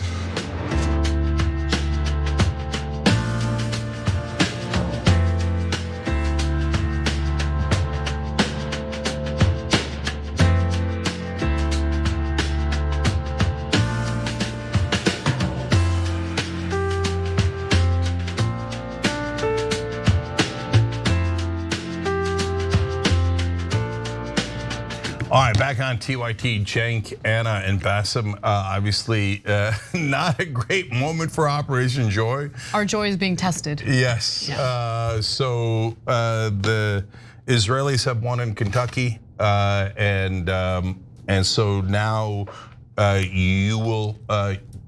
They'll just rob more money from you. They will. There's no question they will rob you. There's no question every Republican will vote for that robbery, and a great majority of the Democrats. Well, to be fair, I don't know about a great majority. They might play games. Oh, they have enough votes? Oh, we'll pretend to be against it. I don't know. But a good number of Democrats, both publicly and privately, will love that robbery, and they will participate in that robbery. They'll come to your house, they'll take your money, they'll slap you across the face, and they say, shut up, anti-Semite, give me your money, you don't deserve it, Israel deserves it, okay? And if you dare object, they'll get you fired, and the terrorist network they have inside America will come to crush you. All right, Operation Joy. Okay, so nonetheless, we persist. Nonetheless, we persist. Yeah. Okay. So, Bassem, part of the reason we do Operation Joy is because, look, we're trying to do positive change in the world. Okay. And so that's a rough business, okay? And not a lot of moments of joy. Sometimes there are, but oftentimes there are more moments like this, right? Look, I mean, we have our gun rights. The Palestinians in the West Bank don't have guns. They don't have gun rights. We have gun rights. We are inches away. American citizens are inches away from being called terrorists if we don't kneel to Israel. Okay. We have our gun rights.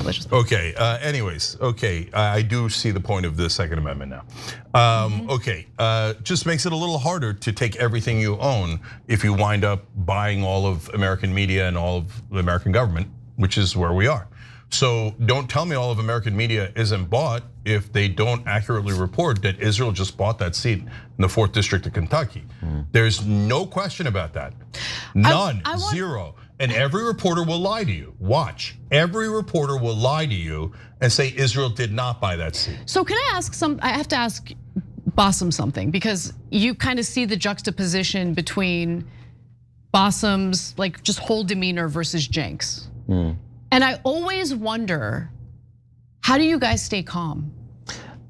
Well, we come from the Middle East. We're used to that kind of propaganda, and it's like, oh, that sounds familiar. And it's kind of, and when because I remember when I was coming here and I was noticing the signs, and I was tell people like, wait, this doesn't sound like, that doesn't look right. It's like, oh, you're crazy. No, America is a free country. It's like, okay, and I would shut down. And then when I see that unfold in front of me, it's like, I kind of like keep it. I'm not calm because like I'm happy about it. I'm just calm because I got desensitized about it all my life, and I know how propaganda works.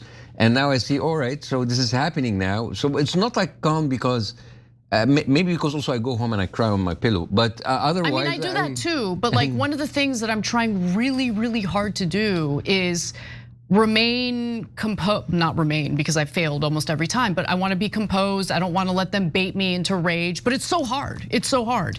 Because when you see injustice and that injustice is being rubbed in your face or you're being gaslit about it, how do you stay calm? And every single time I'm on one of those panels and there's someone from the Middle East or a Palestinian or someone from Lebanon on the panel, super calm, and I'm just like, I'm gonna kill you. Like, you know what I mean? We used to that. We used to that. It's kind of like, hey guys, like welcome to our club. Like now you know how it feels. It's no, that's definitely it. Because I grew up in America, so I got sold a dream, right? Yeah. And so when you find out it's not true, it makes you angry. It's more heartbreaking. It makes you angrier, and you have the zeal of the converted. Yes. Right. Yes. And so that's why that no one in this country, not left wing, not right wing, not any wing, hates mainstream media more than I do. Oh, we believe it. Oh my God, I hate them with every fiber of my being.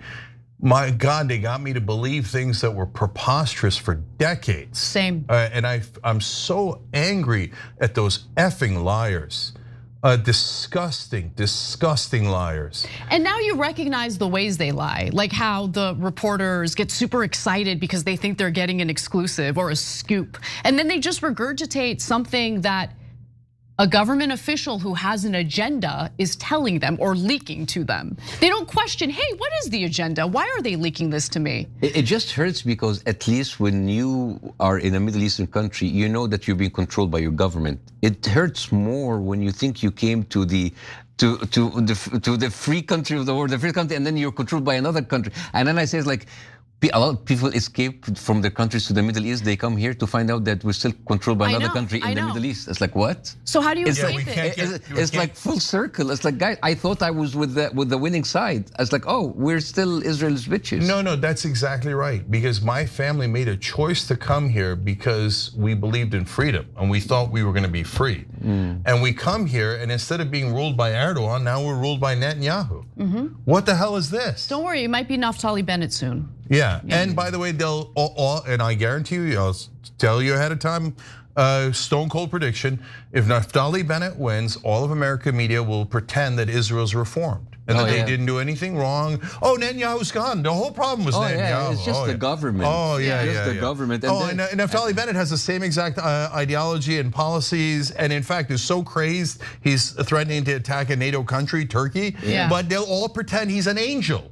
A total angel, and all the problems are fixed. And the only problem left are the effing anti-Semites who should all be destroyed. Their lives should be crushed into little pieces. But by the way, we're the good guys and we're objective. Okay, all right, okay, I'm done with it. Joy, let's do joy. Okay, we do Operation Joy because of two reasons. One, if you want positive change in the world, do positive change in your life, right? Be more joyous in your life, right?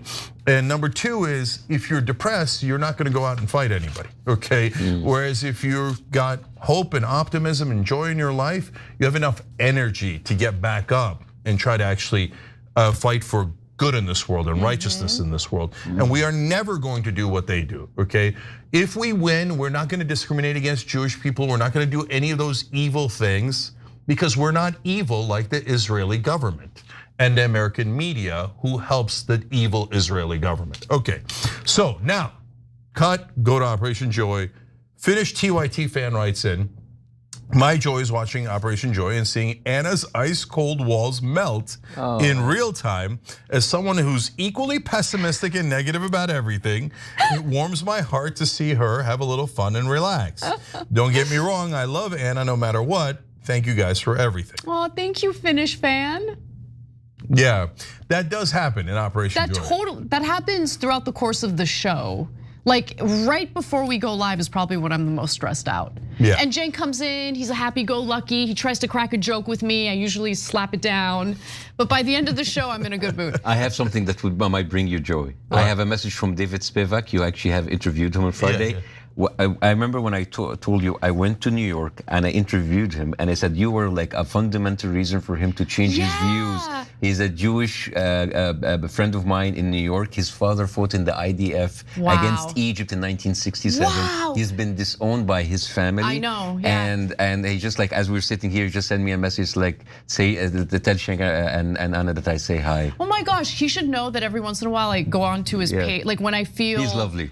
Overwhelming despair, I'll watch his videos and just, I have to remind myself there's so many good people in the world, David. so many good Jews in the world who see what's happening and they're fighting back against it, even despite the fact that they're being disowned by their own family members to do the right thing. And that gives me hope. It's very hard. They're going against your own family, your own community, to be excommunicated by everything, and you're still going strong. Just David, my friend Matt Lieb, who's like an incredible comedian. He hosts his show Bad Hasbara. Wonderful. It's just like there are so many people, and these are the people who feel that their identity is being robbed. Their religion has been like taken away from them and being used as a front for the actions of the Zionists and the Israeli government. Well, because that's true. It's demonstrably true. Let me say two last things about that. So his social media accounts are David Says Stuff, so check it out. Yeah, he's wonderful. Really good work. He's wonderful. And so I want to thank all the wonderful, open-hearted, beautiful-hearted Jewish Americans who are in the fight. So we talk about them all the time, but Robert Greenwald, Glenn Greenwald, Dave Smith, a million others, right? And so they're Gideon Levy in Israel is a godsend, an angel, right? David Sachs. Yeah. Wait, not David Sachs. I'm sorry, not David Sachs. Wrong Sachs. Jeffrey Sachs. Jeffrey Sachs. Oh my gosh, I apologize. I love Jeffrey Sachs. Avi Schleim. Avi Schleim. Yeah, and on and on and on, right? There's so many, right? So we love you guys. Thank you for being wonderful people and standing up for all of humanity and showing the best side of Judaism. And I would say to all the Jewish Americans that are in the middle now, okay? Like if you're a hardcore Israel first person, you're lost. You're in a cult and we're never gonna get you out. I mean, it'll take years, maybe decades to get you to go, oh, it turns out not everyone else in the world is guilty. That maybe we could also make mistakes. And that won't occur to you for like 20 years. You'll think the whole world is anti-Semitic and that you're like, oh, they're about to kill us. Oh, good thing Israel murdered them first. So those guys are hopeless. But there's a ton in the middle that are good, wonderful people. They just got brainwashed. And guys, just like me, I got brainwashed by Turkish propaganda, saying the Armenian genocide didn't happen. We moved them to help them. They were hiding behind human shields. We were doing self-defense. The same exact thing as what happened in Gaza. And so I know I have been the victim of Turkish propaganda and American media propaganda. And if you're a Jewish American, no one has been the victim of overwhelming Israeli propaganda more than you. Yeah. And David, when he was on the show, talked about when we went to Temple, the first thing that we did was sing the Israeli national anthem. And he's like, wait, why? We're in America. Why are we singing the Israeli national anthem? It's not like it's a religious song. It's a nationalist song, right? So you don't know, but you were taught that everyone hates Jews and you're all about to die. That's not true. That's not true. They terrorized you for no reason. Well, for a good reason, so that you'll aid and abet Israel. And who's the #1 source of money for Israel? Jewish Americans. And Jewish Americans have been taught, you're all gonna die. You're all gonna die. You better send your money to Israel right away. And you better make sure you defeat anyone who's opposed to Israel in America. Yeah. Right? All right, anyways, so please wake up and join your fellow Americans who are trying to do the right thing. I know you're moral enough to do it. TO 1790 says, the joy that I have now is what happened in the Friday show, The Damage Report, when I made Brett Ehrlich crack up laughing with my joke on Retadicans. I don't know how to say that. Anyway, I find joy in people experiencing joy that I may have something to do with. I could have been a stand-up comedian if I wasn't so much of an introvert with shyness and stage fright getting in my way. Not being much of a people person is a hindrance. That's just something I would like to share with the TYT community. So, Bassem, you were a doctor and then you became a stand-up comic. So he's talking about being an introvert and shy and stage fright. Did you have stage fright? No. That's so interesting. No, I know I had. For some reason I didn't. For some reason I was just like, actually I was an extrovert, but I hated medicine so much that I needed something else to get me out. So I went into salsa, I went into dancing. I want to have everything to get me away from medicine, and I was in that trap for 20 years. And then the Egyptian Revolution came and kind of released me from that prison. So I went and I did like the content creation, and from that I went into comedy. And I sucked in the beginning, big time. Like doing stand-up, especially in my second language when I came here. Oh, I mean, and it took me 2, 3, 4 years, and then it became better. But you just have to accept the humiliation of failing in public. Comedians are incredibly brave, right? Because regardless of how good you are, very humiliating, very humbling. You need to put you leave your ego out before you go. It's just like Did you watch the Kevin Hart roast? Oh yeah, I did. What did you think? No, I just love one part when Shane Gillis shamed Chelsea handler when he said like she's a Zionist. That's not a good or bad thing. That was pretty hilarious. But speaking of that baby.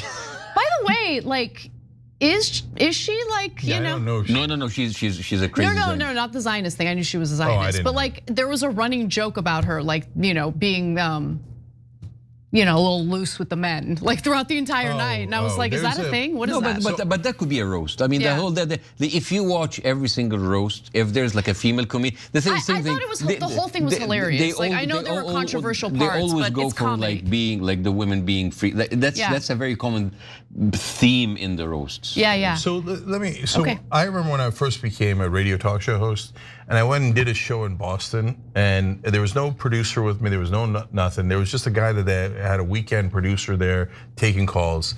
And it was 3 hours, and I was dying out there, right? And like I was doing a little bit of joking around, a little bit of serious, and nobody's like people are calling in, but the producer's not letting them through. So they must hate me, right? Oh no! So I start to sweat, and I remember. At the end of that show, I felt so bad. Like I wanted to go bury myself. Oh yeah. So how do you get past that? Like if you said the first couple were really like tough every time it happens, the best thing you do is to go on stage again. To go on stage again. Because if you cannot go past the humiliation, if you cannot go past the bombing, it's not for you. Because it's and I remember at the time, this is the time where I left Egypt. And I came here and I was the biggest star in the Middle East, and I came here, I'm a nobody. So I would go into comedy clubs, and my fans, Egyptian and Arab fans, would come to the show. It's like, oh, that's beautiful, we don't from Turkish. And I would bomb so bad, and I see the empathy and the disappointment. It's like, oh, Bassem, in 6 months he's gonna be driving an Uber. He's done. And I saw that, and they would come, and they just like, oh, take it easy. This is when you were still in Egypt. No. This is when I left and I started the stand-up comedy here. God, in a second language. And a second language, and it was like the terrible thing for. And I would come out like, God bless my wife. She went through a lot. Seeing me coming back, I was like, God, it's so bad. Oh my God. I mean, you were a heart surgeon for 20 years. I'd give you a pass. Yeah. Like, So for 3-4 years, I suffered. It's everything. Like I went back. It's like what I'm doing with my life. I would go cry myself. I cry myself to sleep. It was the most terrible, most humbling, most humiliating part of my life. And I'm glad I passed that. But it's still there because no matter how good you are as a comedian, you could be the best comedian and you can bomb so hard. And if you then go get through this, go on stage again, it's not for you. Do you have a favorite comedian?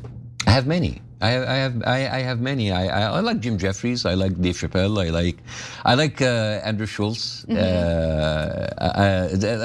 There's so many. I watch so many of them, but I don't watch to laugh. I watch to learn. Interesting. Okay. Yeah.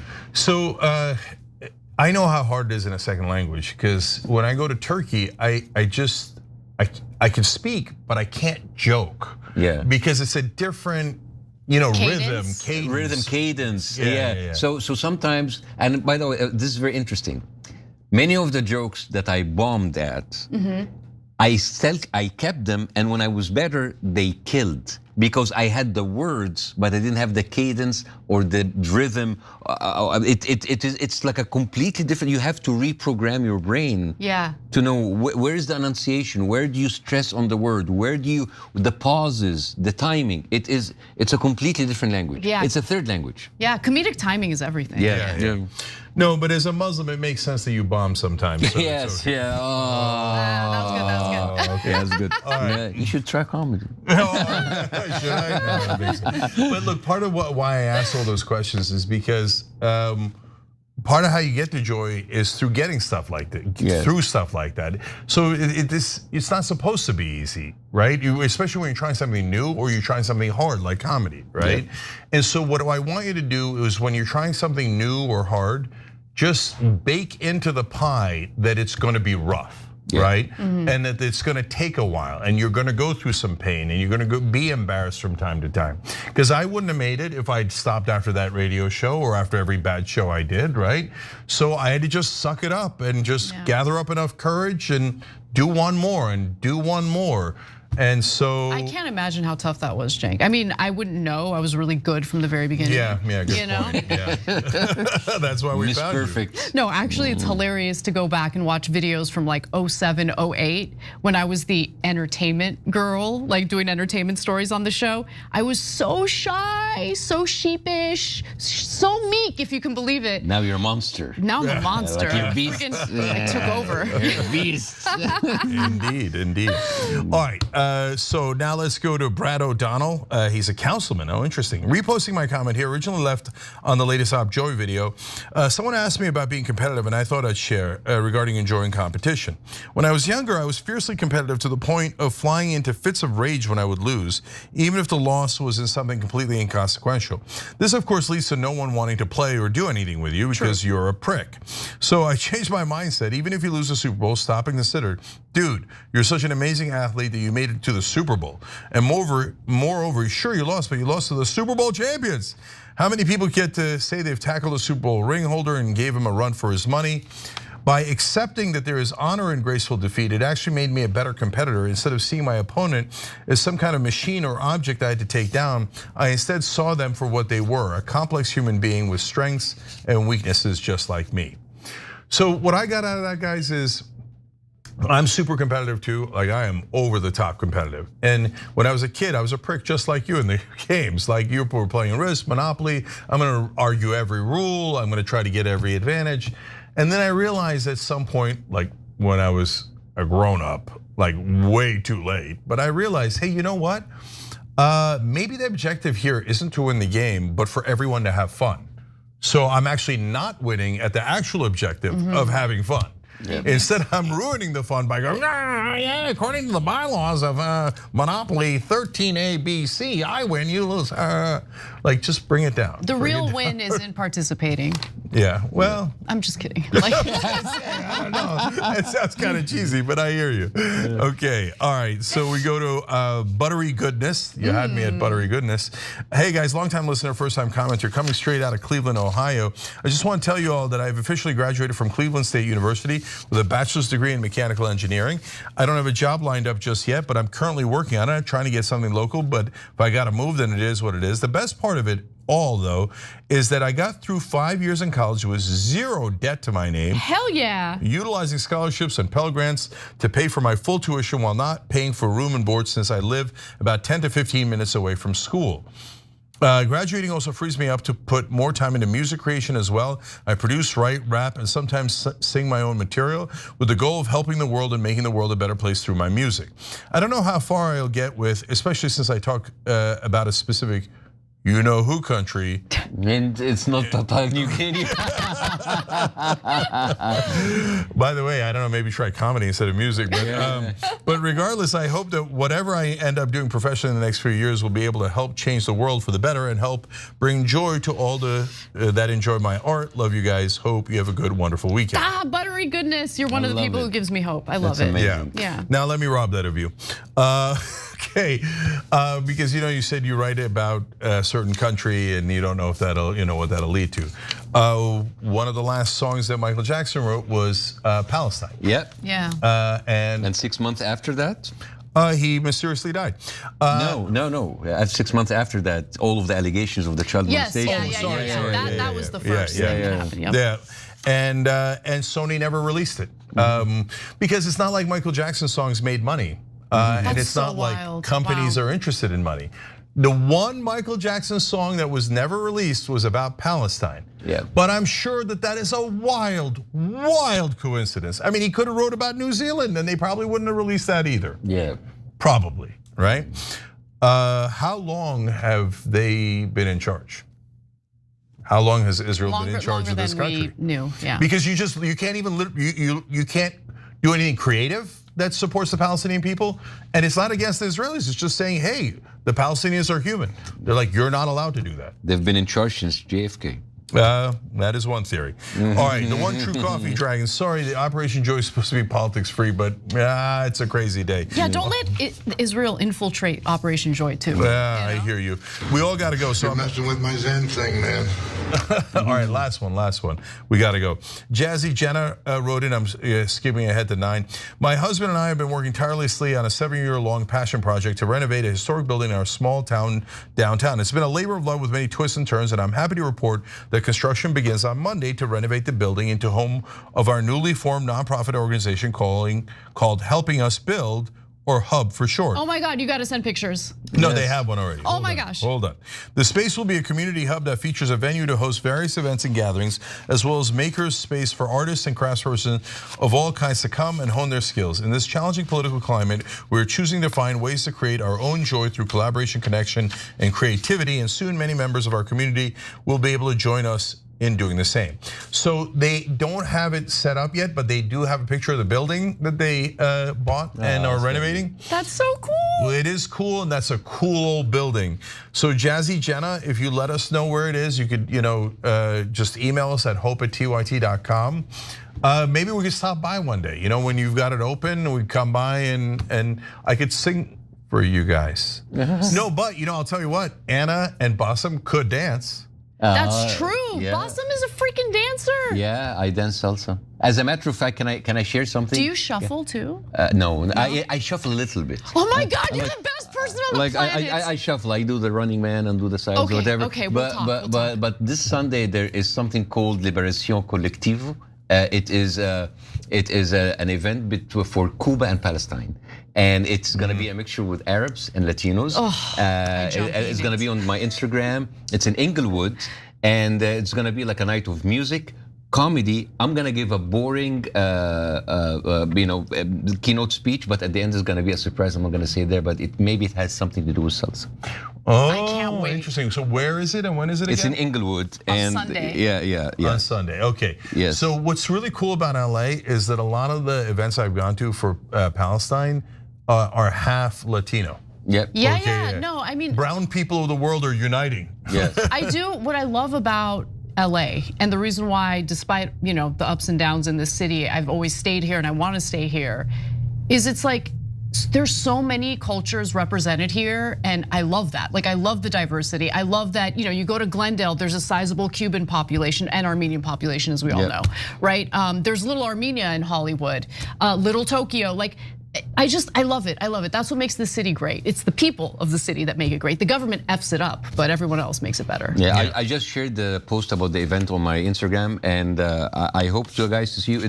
They're amazing comedians. I'm not gonna do comedy, but again, boring speech, but it will be very not so boring. It's gonna have some. Yeah, I was gonna say I don't think it's gonna be boring. If anything, it might be fiery. So check that out. Check out Bassem on all social media so you can see where he's doing his stand-up and all the other amazing things he's doing. Thank you, brother. We appreciate you coming. Thank you so much for having me. Appreciate it. Thank you, Yonkers. Anna, I'm so happy. I know, I'm so happy you're here. Thank you. I'm gonna make you come back, so. Yes. All right, we'll see you guys some more.